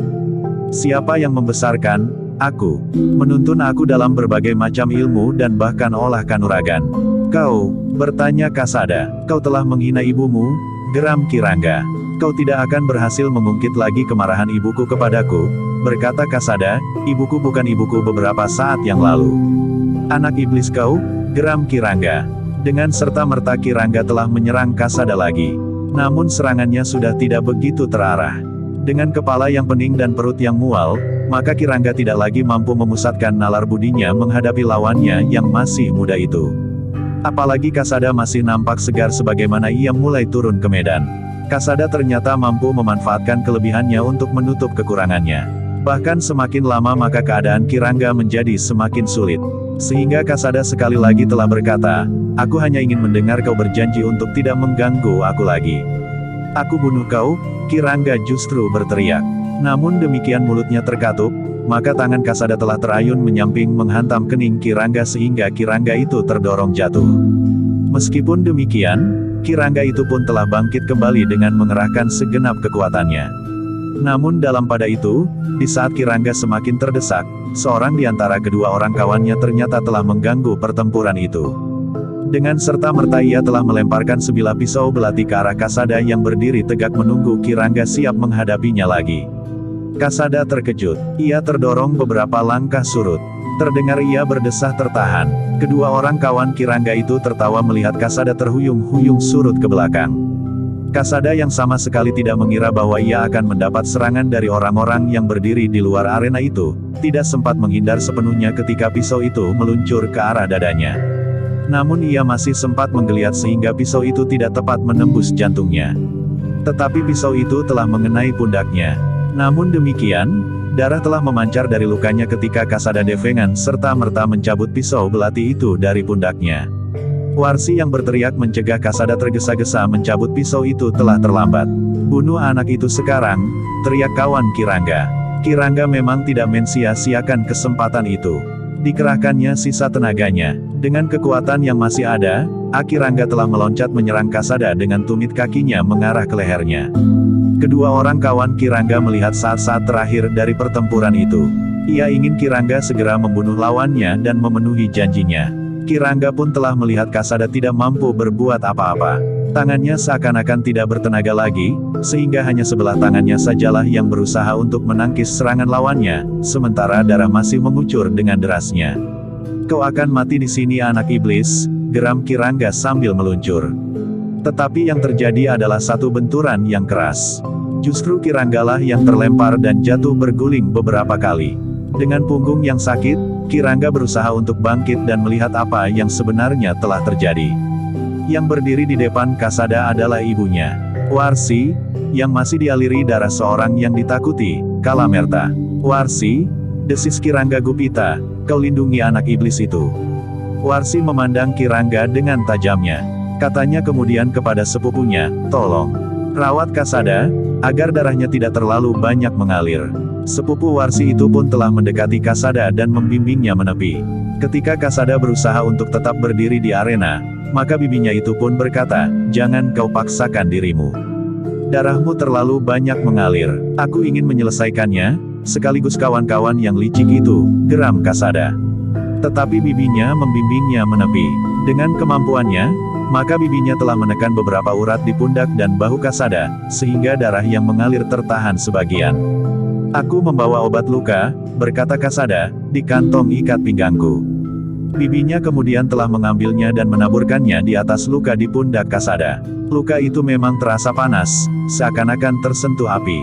Namun Kasada tahu, bahwa dengan demikian obat itu telah mulai bekerja pada lukanya untuk memampatkan darahnya. Tetapi Kasada pun menyadari, bahwa ia tidak boleh bergerak. Semakin banyak ia bergerak, maka darahnya akan mengalir semakin banyak pula. Dalam pada itu, Ki Rangga yang telah berdiri tegak memandang Warsi dengan sorot mata yang menyala. Dengan lantang ia berkata, seharusnya kau bantu aku membunuh anak iblis itu. Kelak anak itu akan menerkammu dan membunuhmu. Tetapi Warsi menggeleng. Katanya, sudah aku katakan. Ia adalah anakku. Aku lahirkan anak itu dengan bertaruh nyawa. Kini aku pertahankan hidupnya juga dengan bertaruh nyawa. Warsi, apakah kau sudah gila? Kau tahu siapa aku? Bertanya Ki Rangga Gupita. Aku tahu, kau Ki Rangga Gupita. Jawab Warsi, aku masih belum pikun meskipun aku sudah menjadi semakin tua. Tetapi, aku suamimu, berkata Ki Rangga itu pula. Aku telah menjadi jemu melihat tingkah lakumu. Beberapa kali, aku, kakek Randu Keling, Ki Ajar Paguhan, mencoba untuk menjelaskan kepadaku, bahwa waktu kita telah berlalu. Kita harus menyadari dan melihat kenyataan di sekeliling kita. Tetapi kau tidak pernah mendengarkannya. Warsi berhenti sejenak, lalu, namun selama ini aku masih menahan diri. Aku mencoba untuk dengan sabar menunjukkan kepadamu, jalan yang lain yang lebih pantas kita lalui. Sekarang, kau telah mencoba membunuh anakku. Aku tidak dapat menahan diri lagi. Apa yang akan kau lakukan? Bertanya Ki Rangga. Aku menekankan permintaan anakku yang sederhana. Jangan kau ganggu lagi anak itu. Hanya itu, jawab Warsi. Aku akan membunuhnya, geram Ki Rangga Gupita. Tidak, jawab Warsi. Sudah aku katakan. Seperti saat aku melahirkannya, aku akan mempertaruhkan nyawaku untuk melindunginya. Aku tidak sendiri, geram Ki Rangga. Lalu katanya, Warsi, aku minta kau menepi. Biarlah aku selesaikan anak itu. Jika kau menghalangi, terpaksa kedua orang kawanku akan memaksamu menepi sebelum mereka akan mendapatkan sepupumu itu. Aku akan tetap berdiri di sini, jawab Warsi. Rangga Gupita pun telah kehilangan kesabarannya. Ia pun memberi isyarat kepada kedua orang kawannya untuk mendekat. Ternyata kedua orang itu dengan cepat tanggap. Mereka telah melangkah mendekati Ki Rangga sambil berkata, perempuan inikah istrimu? Ya, jawab Ki Rangga. Ternyata ia memiliki ilmu yang tinggi. Ia mampu menolak seranganmu sehingga kau justru terdorong beberapa langkah surut dan jatuh berguling, berkata kawannya. Ia memang berilmu tinggi, jawab Ki Rangga, tetapi benturan itu memang tidak aku duga sebelumnya. Apa yang kau kehendaki dari kita? Bertanya seorang kawannya. Paksa istriku minggir. Aku akan membunuh anak durhaka itu, geram Ki Rangga. Kedua orang kawan Ki Rangga itu mengangguk-angguk. Seorang di antara mereka berkata, "Hei, ternyata istrimu juga cantik. Meskipun sudah mendekati pertengahan abad, tetapi sisa-sisa kecantikannya masih jelas." Istriku belum begitu tua, jawab Ki Rangga, ia memang tidak suka berhias. Seorang di antara kedua orang itu pun kemudian melangkah mendekat sambil berkata, suamimu minta aku menyingkirkanmu. Warsi sama sekali tidak menjawab. Ia masih berdiri tegak di tempatnya. Sementara itu, seorang kawan Ki Rangga yang lain berkata, aku akan menyingkirkan perempuan yang seorang lagi. Nanti, jawab Ki Rangga, ia tidak akan lari. Tetapi singkirkan istriku dahulu. Hati-hati, ilmunya cukup tinggi. Kedua orang kawan Ki Rangga itu memang berhati-hati. Keduanya telah melihat perempuan itu membentur kekuatan Ki Rangga Gupita, sehingga Ki Rangga terlempar dan jatuh berguling. Namun mereka berdua merasa memiliki ilmu yang tidak kalah dari Ki Rangga Gupita, sehingga karena itu, maka mereka berdua pun merasa bahwa usaha mereka akan cepat berhasil. Namun Warsi telah mempersiapkan diri sebaik-baiknya. Meskipun ia mempunyai kelemahan saat itu, bahwa ia tidak mengenakan pakaian yang pantas untuk bertempur. Namun dengan ilmunya yang tinggi, ia akan dapat menyesuaikan diri dengan pakaiannya. Warsi memang merasa bahwa setelah ia berperang tanding melawan Iswari untuk yang kedua kalinya, maka tubuhnya seakan-akan menjadi cacat. Ia tidak akan mampu mengembangkan ilmunya lagi. Namun Warsi tidak ragu-ragu menghadapi kedua orang kawan Ki Rangga, karena Warsi masih berharap bahwa ilmunya yang masih ada di dalam dirinya akan dapat mengatasi mereka, bahkan dengan Ki Rangga sekalipun. Ketika kedua orang itu mendekat, maka tangan Warsi mulai bergerak. Seorang di antara kedua orang itu bergeser mundur. Ia melihat gerak tangan itu begitu matang, sehingga ia memang yakin bahwa perempuan itu berilmu tinggi. Sejenak kemudian, bersama-sama dengan Ki Rangga ketiganya memang menyerang Warsi dari jurusan yang berbeda. Namun dengan cekatan Warsi menghindari serangan-serangan itu. Tangannya dengan cepat berputar dan terayun mendatar menyambar ke arah kening salah seorang lawannya. Namun lawannya itu sempat meloncat menghindar. Kain panjang Warsi memang tidak membantunya. Bagaimanapun juga geraknya terasa terhambat. Tetapi ketika kedua orang kawan Kirangga menyerangnya, Warsi masih mampu dengan tangkas berloncatan meskipun dalam keterbatasan gerak. Dengan demikian, maka yang kemudian bertempur adalah Warsi melawan kedua orang kawan Kirangga, karena Kirangga sendiri setiap kali memperhatikan Kasada yang duduk di tanah di bawah perlindungan bibinya. Ketika Kirangga mendekati Kasada, maka bibinya telah bangkit berdiri sambil berkata, "Kau kenal aku Kirangga dan aku mengenalmu. Kau tahu tingkat kemampuanku dan aku pun tahu tingkat kemampuanmu." Kirangga tidak menjawab. Kirangga tahu bahwa kemampuannya lebih baik dari perempuan itu, meskipun perempuan itu bukan perempuan yang lemah. Ketika Kirangga melangkah selangkah lagi mendekat, maka bibi Kasada itulah yang justru mulai menyerangnya. Seperti Warsi ia dalam keterbatasan pakaiannya. Tetapi sepupu Warsi itu ternyata tidak menghiraukannya lagi. Apalagi malam menjadi semakin gelap, sehingga seakan-akan ada sehelai takbir yang membatasinya dari penglihatan lawannya. Apalagi lawannya lebih banyak memperhatikan gerak tangan dan kakinya yang siap menyerang daripada pakaiannya. Demikianlah, maka sepupu Warsi itu pun telah bertempur melawan Kirangga. Namun seperti yang mereka ketahui dengan pasti, bahwa ilmu Kirangga memang lebih baik dari sepupu Warsi. Namun Kirangga ternyata telah terlalu banyak mengerahkan kemampuannya, sehingga nafasnya memang menjadi hambatan baginya. Sejenak kemudian, maka dua lingkaran pertempuran telah terjadi dalam keremangan malam. Bintang-bintang yang menghambur di langit tidak mampu menembus hitamnya malam. Hanya mata yang sudah terlatih baik sajalah yang mampu melihat gerak lawan-lawan mereka dalam perkelahian. Ketika sepupu Warsi semakin terdesak, maka Warsi pun berkata kepada sepupunya, "Kemarilah. Mendekatlah." Sepupunya tanggap. Ia pun telah bertempur tidak terlalu jauh dari Warsi.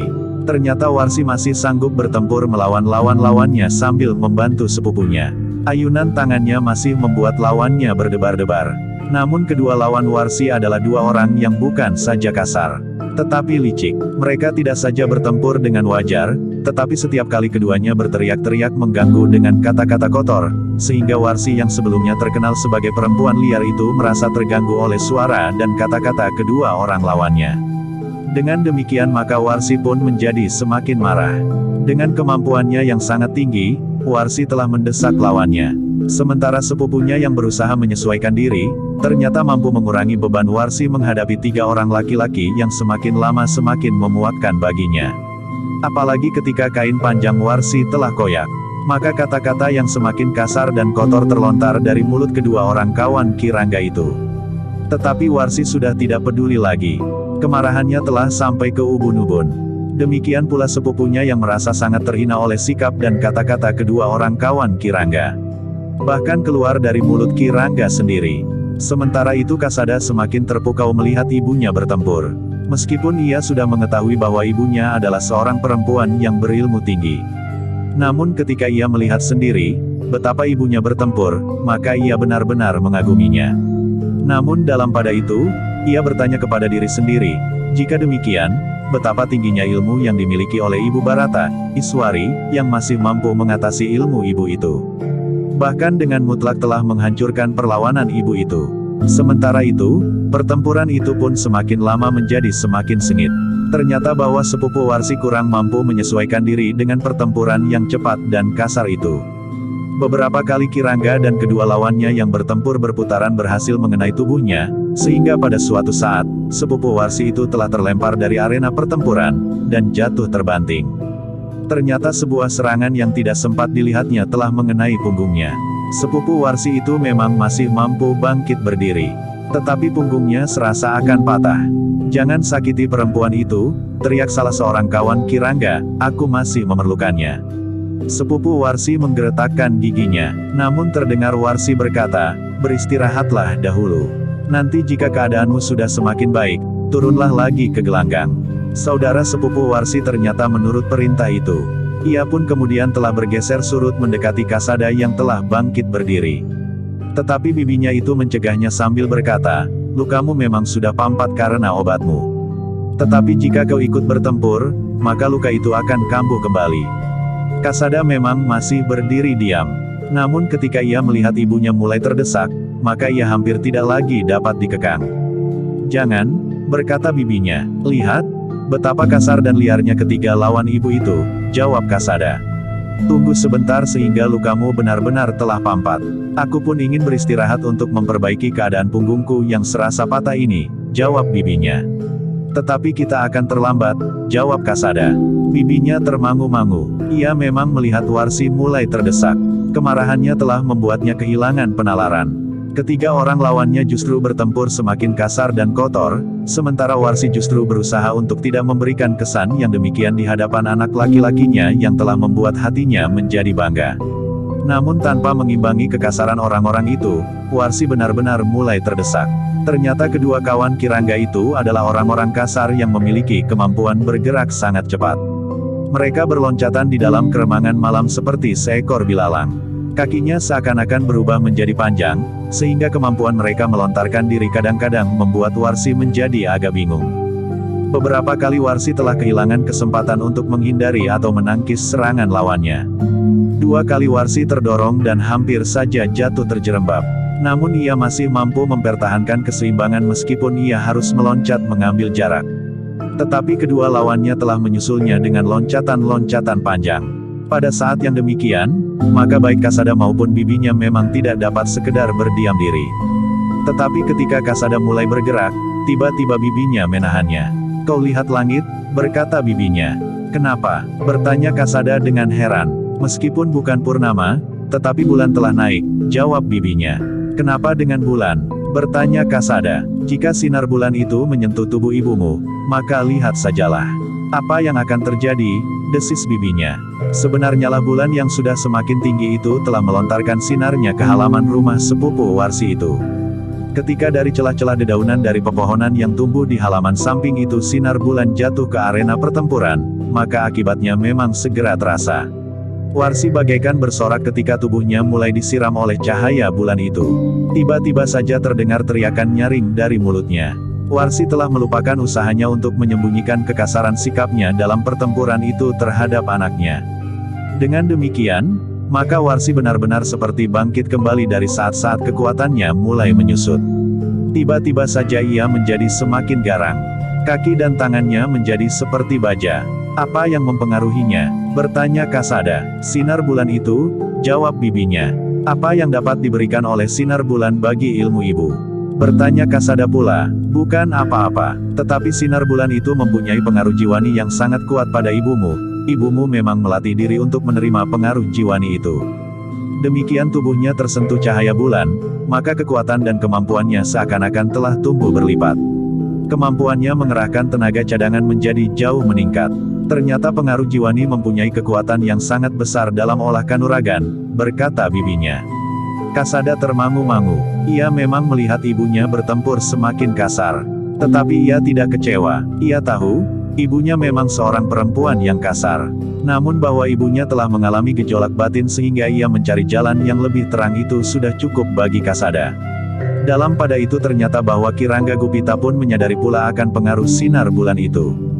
Karena itu, maka ia pun berteriak, "Jangan bertempur di bawah sinar bulan." Tetapi kedua orang kawannya tidak segera tanggap. Mereka masih terkejut melihat perubahan sikap Warsi. Bahkan justru karena itu, mulut mereka pun terdiam pula. Seorang dari kedua lawannya yang tidak segera mampu menyesuaikan diri telah dikenai serangan kaki Warsi, sehingga terlempar beberapa langkah dan jatuh berguling.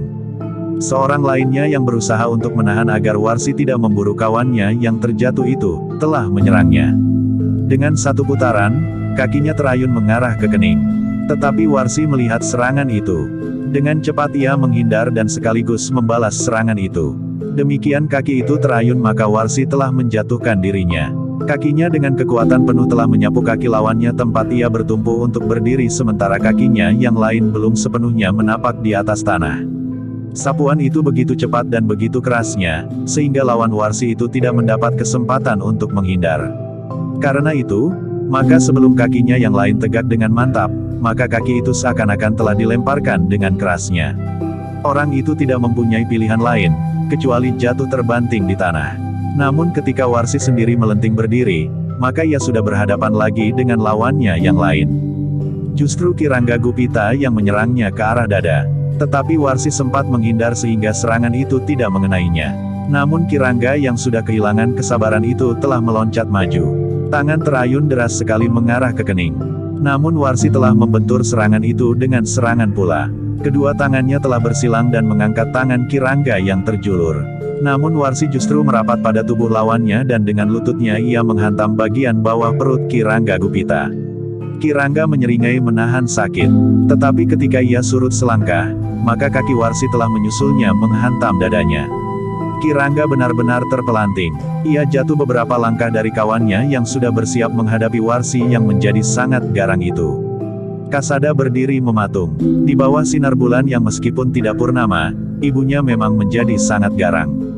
Ketiga lawannya tidak mendapat banyak kesempatan untuk melawannya. Namun akhirnya, lawan-lawan Warsi itu benar-benar telah kehilangan pertimbangan-pertimbangan lagi. Bahkan juga Kirangga yang kesakitan. Mereka tidak mempunyai pilihan lain kecuali benar-benar menyingkirkan Warsi untuk menyelamatkan diri mereka sendiri. Jika mereka tidak berhasil, maka Warsi yang garang itu tidak akan dapat dihentikan lagi. Sebenarnya lah bahwa pertempuran pun menjadi semakin seru. Kedua kawan Kirangga tidak ragu-ragu lagi untuk menarik senjata mereka, sebilah pedang di tangan masing-masing. Sementara Kirangga pun tiba-tiba telah bersenjata pula. Sebilah keris yang cukup besar, yang selalu dibawanya kemana saja di samping jenis senjata yang lain yang juga sering dibawanya. Warsi memang termangu-mangu sejenak. Namun dengan diam-diam Bibi Kasada telah berlari masuk ke dalam rumahnya dan sejenak kemudian ia telah menyelinap kembali ke halaman sementara Kasada telah bersiap menghadapi segala kemungkinan. Nah, berkata Kirangga, jika kau masih ingin hidup bersamaku, relakan anakmu. Aku akan membunuhnya, atau kau akan melakukannya sendiri. Sudah beberapa kali aku katakan, aku lahirkan anakku dengan bertaruh nyawa. Kini aku relakan nyawaku untuk mempertahankan hidupnya, jawab Warsi. Jantung Kasada benar-benar tersentuh. Sementara itu Kirangga berkata, jika demikian, maka kita telah memilih jalan kita sendiri-sendiri. Kau membiarkan Dirinju dihianati, dihinakan dan barangkali lain kali kau akan dibunuh. Sedang aku tidak, aku ingin membunuh anak itu. Siapa yang menghalangi aku, akan aku singkirkan. Hidup atau mati. Kirangga pun kemudian telah memberi isyarat kedua kawannya untuk bersiap. Ia memang tidak mempunyai pilihan lain. Karena itu, katanya, jika istriku harus terbunuh sengaja atau tidak sengaja, aku merelakannya. Ketiga orang lawan Warsi itu pun telah bersiap. Mereka telah mengajukan senjata masing-masing. Dengan lantang Kirangga berkata, meskipun bulan nampak di langit, tetapi kau tidak akan mampu menghadapi 3 pucuk senjata di tangan kami. Hisap dalam-dalam udara malam ini yang diterangi oleh cahaya bulan. Sadap inti getarannya dan salurkan lewat urat darahmu. Kau akan menjadi perempuan yang paling garang. Namun ujung senjata kami akan menghancurkanmu juga, karena meskipun di bawah sinar bulan purnama, kau dapat juga dikalahkan oleh perempuan liar dari tanah perdikan semboyan itu. Ya, jawab Warsi yang ternyata jiwanya telah mapan, aku memang dikalahkannya. Ilmuku memang kurang memadai untuk melawannya. Tetapi aku merasa bahwa ilmuku cukup baik untuk menghancurkan kalian bertiga. Kirangga tidak menjawab lagi. Ia telah memberi isyarat kepada kedua orang kawannya untuk menyerang.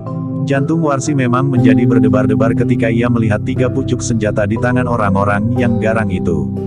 Namun ia menjadi semakin percaya diri, ketika bulan menjadi semakin tinggi dan cahayanya bagaikan semakin padat menyiram halaman itu. Inti getarannya menjadi semakin menggelepar di dalam dada Warsi, sehingga urat-urat darahnya serasa menjadi semakin panas dan darahnya pun menggelegak.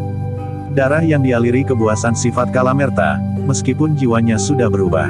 Ketika ketiga orang lawannya mulai bergerak, maka Warsi pun telah bersiap sepenuhnya.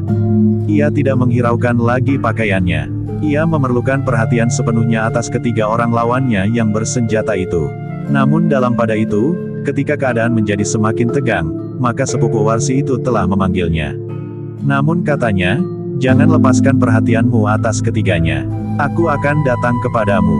Kirangga adalah orang yang paling tergetar hatinya ketika ia melihat sepupu Warsi itu meloncat sambil menyerahkan segulung rantai. Senjata Warsi yang paling terpercaya. Iblis betina, kau, geram Kirangga. Warsi menerima rantai itu sambil berkata, terima kasih. Akan aku habisi mereka bertiga. Kirangga Gupita dan kedua orang kawannya itu memang menjadi tegang melihat Warsi dengan senjatanya. Kedua kawan Kirangga itu belum pernah melihat Warsi bermain-main dengan seutas rantai.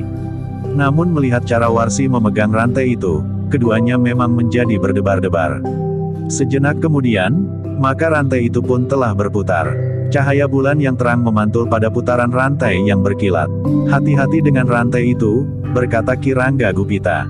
"Nah, bukankah kau telah mengenalinya?" bertanya Warsi. "Karena itu, hentikan perlawanan kalian. Berjanjilah bahwa kau tidak akan mengganggu anakku lagi." "Persetan dengan rantaimu," geram Kirangga Gupita. Lalu katanya kepada kedua kawannya, "Marilah. Kita akan menyelesaikannya. Ia akan menjadi semakin buas dengan rantainya itu." Warsi tidak menyahut, tetapi ujung rantai itu tiba-tiba saja telah mematuk Kirangga Gupita, sehingga Kirangga harus meloncat mundur. Namun dalam pada itu, maka kedua lawannya yang bersenjata pedang itu pun telah bergerak maju. Keduanya mulai menyerang dari arah yang berbeda. Namun rantai itu berputar begitu cepat. Dengan demikian maka pertempuran itu pun menjadi semakin sengit. Kedua belah pihak ternyata menguasai senjata masing-masing dengan baik. Pedang di tangan kedua orang kawan Kirangga itu pun berputaran seperti baling-baling diputar angin yang kencang. Seakan-akan menimbulkan gumpalan kabut putih di sekitar orang yang memutarnya. Keris Kirangga sendiri telah berputaran pula. Sekali-sekali Kirangga bergeser mencari arah untuk menyerang. Namun sekali-sekali Kirangga sempat berpaling memandang Kasada yang berdiri termangu-mangu.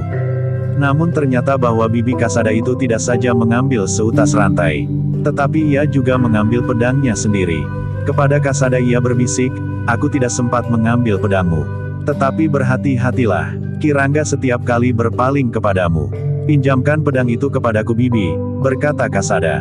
Tetapi bibinya tidak segera memberikannya. Ia justru bagaikan membeku memandang Warsi memutar rantainya menghadapi ketiga lawannya.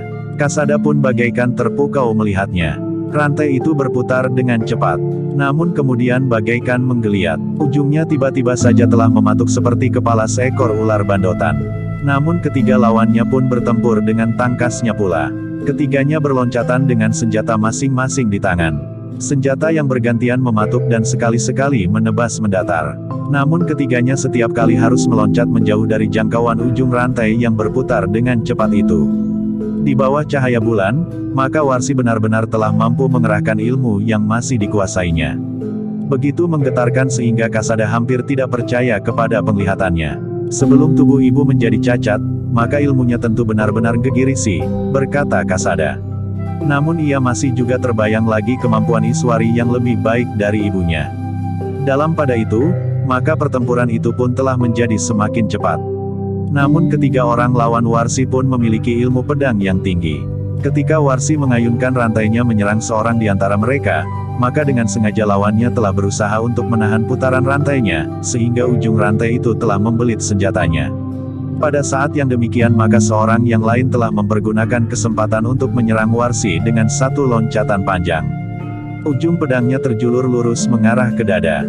Warsi melihat serangan itu, tetapi ia memang dalam keadaan yang sulit. Sebelum sempat mengurai cambuknya maka ujung pedang itu telah menjadi semakin dekat. Karena itu, maka Warsi pun harus mengambil sikap. Ketika ujung pedang itu benar-benar hampir menggapainya, maka Warsi telah menjatuhkan dirinya. Sambil berguling ia berusaha untuk mengurai cambuknya yang membelit daun pedang seorang lawannya. Namun ujung pedang itu ternyata telah menggores di lengan Warsi. Tidak begitu dalam, tetapi perasaan pedih telah menyengat sementara darah pun mulai menitik. Kemarahan Warsi pun menjadi semakin menggelegak sampai ke ubun-ubun. Karena itu, demikian ia meloncat bangkit, serta ujung rantainya telah berhasil terurai, maka Warsi pun segera menghentakkan segenap kemampuan ilmu yang masih tersisa padanya. Ketiga lawannya pun ternyata benar-benar menjadi teramat sibuk. Warsi yang marah dan tidak mengekang diri lagi itu, ternyata masih menyimpan untuk tidak mempergunakan ilmu gelap ngampar yang masih tersisa padanya. Jika ia tertawa dengan nada suara iblis betina, maka ia akan dapat membuat Kasada menjadi kecewa. Namun dengan ilmu yang dipergunakannya itu, Warsi benar-benar telah menggulung kesempatan ketiga orang lawannya. Luka di lengannya bagaikan api yang menyalakan minyak yang telah mendidih di dalam hatinya. Ketika seorang lawannya ingin mengulangi keberhasilannya dengan menahan putaran rantai Warsi sehingga rantai itu membelit daun pedangnya dan memberi kesempatan kawannya menyerang, maka orang itu tidak berhasil. Demikian ujung rantai Warsi membelit daun pedang itu, maka satu hentakan yang sangat kuat seakan-akan telah mengisap pedangnya, sehingga pedang itu terlepas dari tangannya dan terlempar beberapa langkah. Orang itu terkejut, tangannya terasa pedih. Dengan serta-merta ia pun berusaha untuk meloncat menjauhi lawannya. Tetapi Warsi yang sudah tidak mempunyai kesempatan lain untuk melindungi dirinya sendiri kecuali menghancurkan lawan-lawannya itu, tidak memberinya kesempatan. Demikian orang itu meloncat surut, Warsi telah menghentakkan rantainya lagi. Ujungnya dengan cepat meluncur, mengejar orang yang meloncat surut itu. Teriakan kesakitan telah terdengar menggelepar di sepinya malam yang menjadi semakin dalam. Ujung rantai Warsi telah menghantam dada orang itu demikian kerasnya, sehingga sebuah tulang iganya patah. Kulit dan dagingnya terkoyak, sementara ia jatuh terlentang, kepalanya telah membentur tanah yang keras. Orang itu menggeliat kesakitan, namun ia tidak dapat bangkit lagi. Dadanya terasa diremas oleh perasaan sakit, sementara darah bagaikan menyembur dari lukanya. Tulang iganya yang patah telah menekan dan membuat lukanya semakin parah. "Kau memang iblis betina," geram Kirangga Gupita, "ternyata aku harus membunuhmu lebih dahulu. Baru anakmu yang durhaka itu." Warsi sama sekali tidak menjawab. Namun kemudian lawannya tinggal 2 orang. Meskipun lengannya telah terluka, tetapi perempuan itu masih tetap garang. Ternyata Warsi tidak memerlukan waktu terlalu lama dengan kemarahan yang meluap-luap, apalagi dengan luka di lengannya Warsi telah menyerang kedua lawannya sejadi-jadinya. Kawan Kirangga yang tinggal seorang itu berusaha untuk mampu mengimbangi permainan rantai Warsi dengan ilmu pedangnya. Namun ketika Warsi menjadi semakin muak dengan pertempuran itu, maka sambil menghindari serangan pedang lawannya yang berhasil menyusup putaran rantainya, ia telah memutar rantainya yang seakan-akan menggeliat. Sambaran yang keras telah menghantam kawan Kirangga yang bersenjata pedang itu tepat di punggungnya.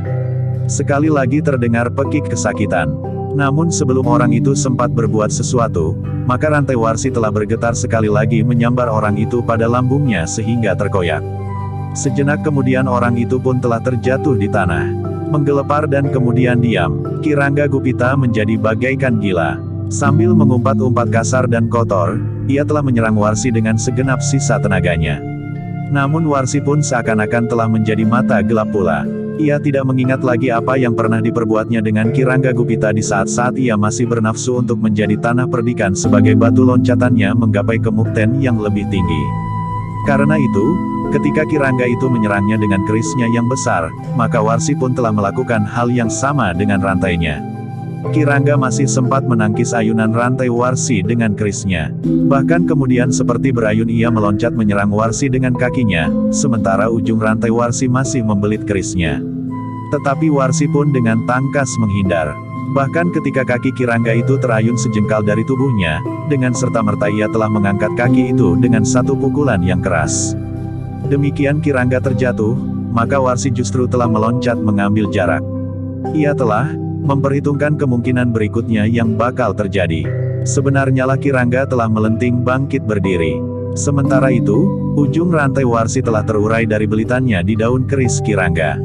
Karena itu, dengan sekuat tenaga Warsi mengayunkan rantainya mendatar dan menghantam tubuh Kirangga yang baru saja tegak berdiri. Kirangga tidak sempat mengelak.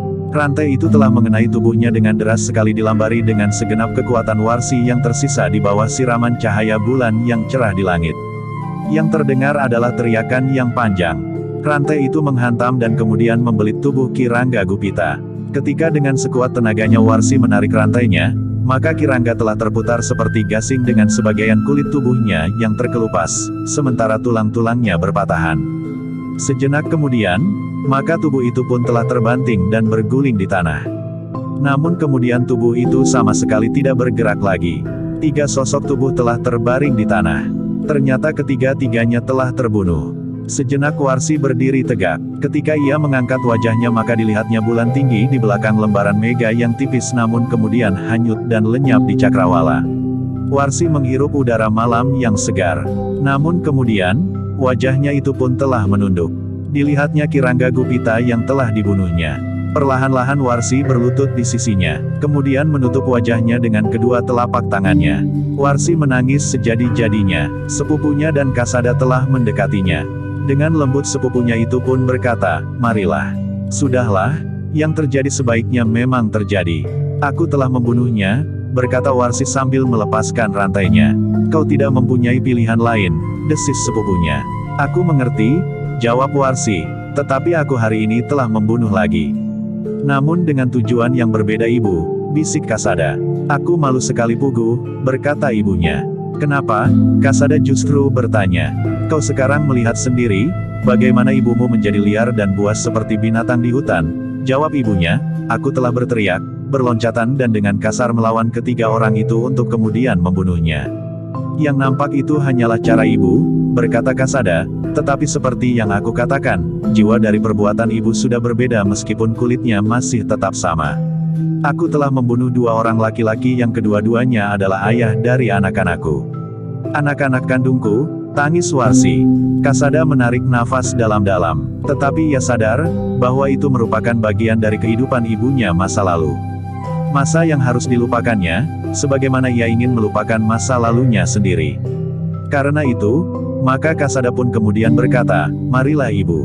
Kita masuk ke dalam, marilah, ajak sepupunya pula. Warsi masih menangis. Namun kemudian ketika ia dibimbing oleh sepupu dan anaknya, maka Warsi pun telah bangkit. Tetapi ia tidak meraih rantainya yang masih terletak di tanah. Sepupunya lah yang telah mengambilnya, menggulungnya dan kemudian membawanya masuk ke ruang dalam. Setelah duduk Warsi itu masih juga berkata, ada 3 sosok mayat di halaman samping. Aku akan menguburkannya ibu, jawab Kasada. Kau tidak usah membawa kemana-mana, berkata bibinya, kuburkan di halaman belakang rumah ini. Rumah yang tidak akan dihuni oleh siapapun lagi. Kenapa? Bertanya Kasada. Tidak ada orang lain di sini kecuali aku. Jika aku kelak meninggal, aku tidak tahu, siapakah yang akan memiliki rumah ini, berkata sepupu Warsi itu, karena aku yakin, kau tidak akan mau tinggal di sini, apalagi jika kau kemudian mendapat pangkat yang lebih tinggi dalam dunia keprajuritan. Kau masih muda, kemungkinan untuk menjangkau pangkat yang setinggi-tingginya masih terbuka. Kasada hanya dapat menarik nafas. Tetapi ia pun kemudian memang menguburkan ketiga sosok mayat itu di halaman belakang rumah itu. Di bawah rumpun bambu yang rimbun di antara beberapa pohon perdu. Namun Kasada telah membuat lubang kubur yang cukup dalam. Akhirnya Kirangga Gupita dikubur di sini. Suara Warsi sangat dalam di rongga dadanya setelah ia menunggui Kasada menimbun kembali lubang-lubang yang dibuatnya untuk mengubur ketiga sosok mayat itu. Ia merupakan kenangan baik dan sekaligus buruk bagiku, berkata Warsi itu pula, ia pernah bersama-sama dengan aku menyusun harapan-harapan yang ternyata tidak lebih dari harapan gila. Namun harapan itu telah menumbuhkan gairah untuk memperjuangkannya. Mendorong untuk meningkatkan ilmu dan kerja keras. Tetapi ternyata apa yang aku kerjakan dengan keras itu salah arah. Akhirnya, hidupnya justru telah menjadi hantu dalam hidupku. Di saat-saat terang mulai memercik di hati karena siraman-siraman petunjuk yang tidak henti-hentinya dari Ki Randu Keling dan Ki Ajar Paguhan, serta kesempatan untuk menilai kehidupan ini, maka setiap aku melihat bayangannya rasa-rasanya jantungku berdebar semakin cepat. Aku ingin ia pergi, tetapi aku tidak dapat menolak kehadirannya. Sehingga Kirangga Gupita bagiku bagaikan duri yang setiap saat menusuk kulit dari dalam tulang. Warsi itu berhenti sejenak, lalu katanya, sehingga akhirnya aku telah membunuhnya. Sudahlah, berkata Kasada, biarlah ia tidur nyenyak dengan mimpi gilanya. Kedua orang kawannya telah diseretnya kemari untuk bersama-sama menjelang maut. Tetapi hal itu agaknya yang terbaik bagi mereka. Bertiga mereka pun masuk kembali ke ruang dalam setelah mereka membersihkan diri di Pakiwan. Bagaimanapun juga Warsi memang menjadi bersedih. Ia telah melakukan pembunuhan lagi saat ia mencoba untuk mencuci diri. Sedangkan yang dibunuhnya antara lain adalah laki-laki yang telah menjadi pasangannya untuk waktu yang panjang.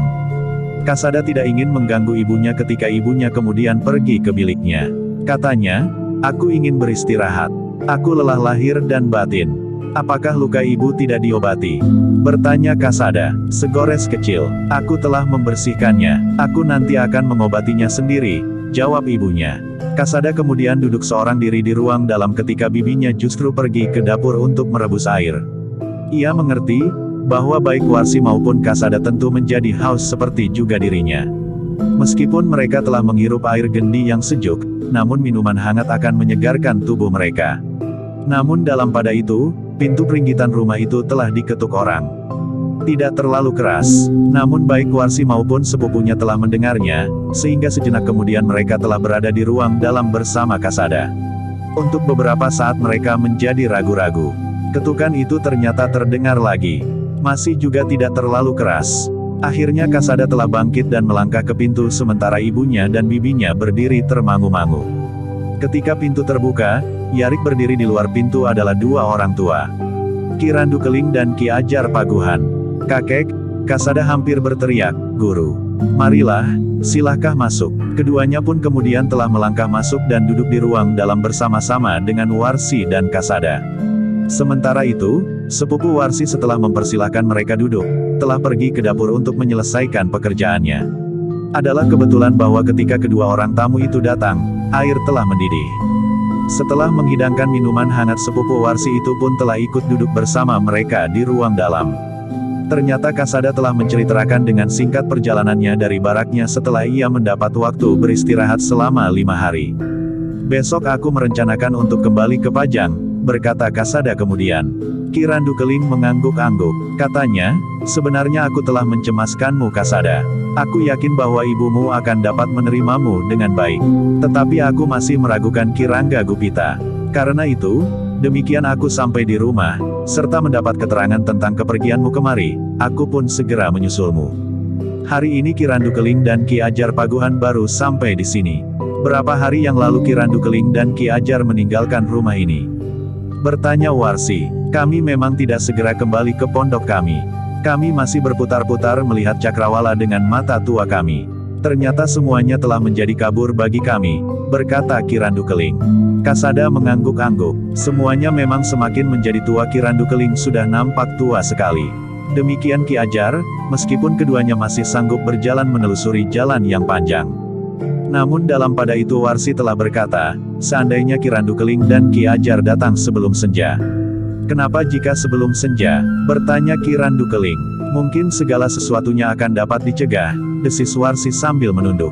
"Apa yang telah terjadi?" desak Ki Randu Keling. Warsi termangu-mangu sejenak, namun kemudian ia pun telah menceritakan apa yang telah terjadi di rumah itu. "Aku masih membunuh lagi hari ini," suara Warsi menjadi sangat dalam. Ki Randu Keling menarik nafas dalam-dalam. Sementara itu Ki Ajar Paguhan berkata, "Tetapi kau tidak merencanakan untuk membunuh." Warsi mengangguk kecil, namun katanya, "Aku pun telah menunjukkan kepada anakku, betapa ibunya adalah seorang perempuan liar dan buas. Aku tidak dapat menyembunyikannya ketika aku harus mengerahkan kemampuanku untuk melawan 3 orang yang memiliki ilmu yang cukup tinggi. Kasada sudah cukup dewasa untuk mengurai tangkapan inderanya. Ia dapat melihat apa yang ditangkap secara kewadagan dan apa yang dapat diraba dengan getaran jiwanya. Ia dapat membedakan kekasaran wujud dari maknanya. Karena itu kau tidak usah menjadi gelisah karenanya. Hormatnya kepadamu tidak akan susut melihat kau terpaksa membunuh justru untuk menyelamatkan jiwa anak itu serta wibawamu atasnya tidak akan berkurang karena kau telah bertempur dengan cara yang kasar," berkata Ki Randu Keling kemudian. Warsi mengangguk-angguk kecil. Jiwanya memang terasa menjadi sedikit sejuk sebagaimana saat-saat Ki Randu Keling dan Ki Ajar Paguhan datang ke tempat itu sebelumnya. Kasada pun kemudian menceritakan bahwa ia telah mengubur ketiga sosok mayat itu di kebun belakang. "Kami tidak ingin mengganggu padukuhan ini," berkata Kasada.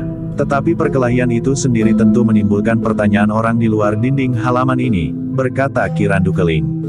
"Mudah-mudahan tidak terlalu mengganggu. Kami bertempur di halaman belakang, dibatasi oleh rumpun bambu dan kebun yang kosong di sisi lain. Rumah tetangga kami memang agak jauh. Yang terdekat terletak di sebelah kebun kosong itu," jawab sepupu Warsi. Kedua orang tua itu mengangguk-angguk. Mereka pun merasa menyesal bahwa mereka datang terlambat. Seandainya mereka tidak terlambat, mungkin hal itu akan dapat dicegah. Sementara itu Ki Randu Keling pun sempat melihat luka di pundak Kasada dan di lengan Warsi. Namun luka di pundak Kasada ternyata agak lebih parah dari luka di lengan Warsi yang seakan-akan hanya tergores kulitnya saja, meskipun sempat meneteskan darah pula. Sedangkan luka di pundak Kasada memang agak dalam, karena pisau belati itu telah menancap di pundak itu. Dalam pada itu, setelah minum minuman hangat dan makan seadanya, maka Ki Randu Keling dan Ki Ajar Paguhan pun telah dipersilahkan untuk beristirahat. Mereka dipersilahkan mempergunakan bilik yang dipergunakan oleh Kasada, sementara Kasada dapat mempergunakan tempat di mana saja di dalam rumah yang tidak begitu besar itu. Kasada dapat tidur di sebuah amben besar di ruang dalam, atau di lincak bambu di Serambi. Sebelum tidur, Kasada sempat memberitahu bahwa besok ia justru akan kembali ke Pajang. Begitu tergesa-gesa, bertanya Ki Randu Keling. Aku mendapat waktu 5 hari, berkata Kasada, besok adalah hari terakhir, sehingga besok aku sudah harus kembali ke Pajang dan berada di barak. Ki Randu Keling mengangguk-angguk. Dengan nada lembut ia berkata, pertahankan sikapmu Kasada, agar kau mendapat tempat yang lebih baik di dalam dunia keprajuritan. Iya kakek, jawab Kasada. Menurut pendapat kami, berkata gurunya, kau telah berada di tempat yang tepat. Kami akan membantumu sejauh dapat kami lakukan dan tidak melanggar pageran. Kasada termangu-mangu. Namun gurunya berkata selanjutnya, apakah kau masih diperkenankan meningkatkan ilmumu di luar jalur keprajuritan? Maksudku, apakah kau masih diperkenankan melakukan latihan-latihan khusus secara pribadi? Nampaknya tidak ada larangan tentang hal itu guru, jawab Kasada. Baiklah, lain kali aku akan menengokmu sekali-sekali di barakmu. Kita akan melihat kemungkinan itu. Tetapi jika hal itu tidak diperkenankan, maka lebih baik kau tidak melakukannya, berkata gurunya. Kasada mengangguk-angguk. Hal itulah yang kemudian selalu direnunginya. Ketika kemudian kakek dan gurunya telah berada di dalam biliknya, maka Kasada sempat merenung sendiri sementara ibu dan bibinya telah berada di dalam biliknya pula. Bersambung ke jilid 40.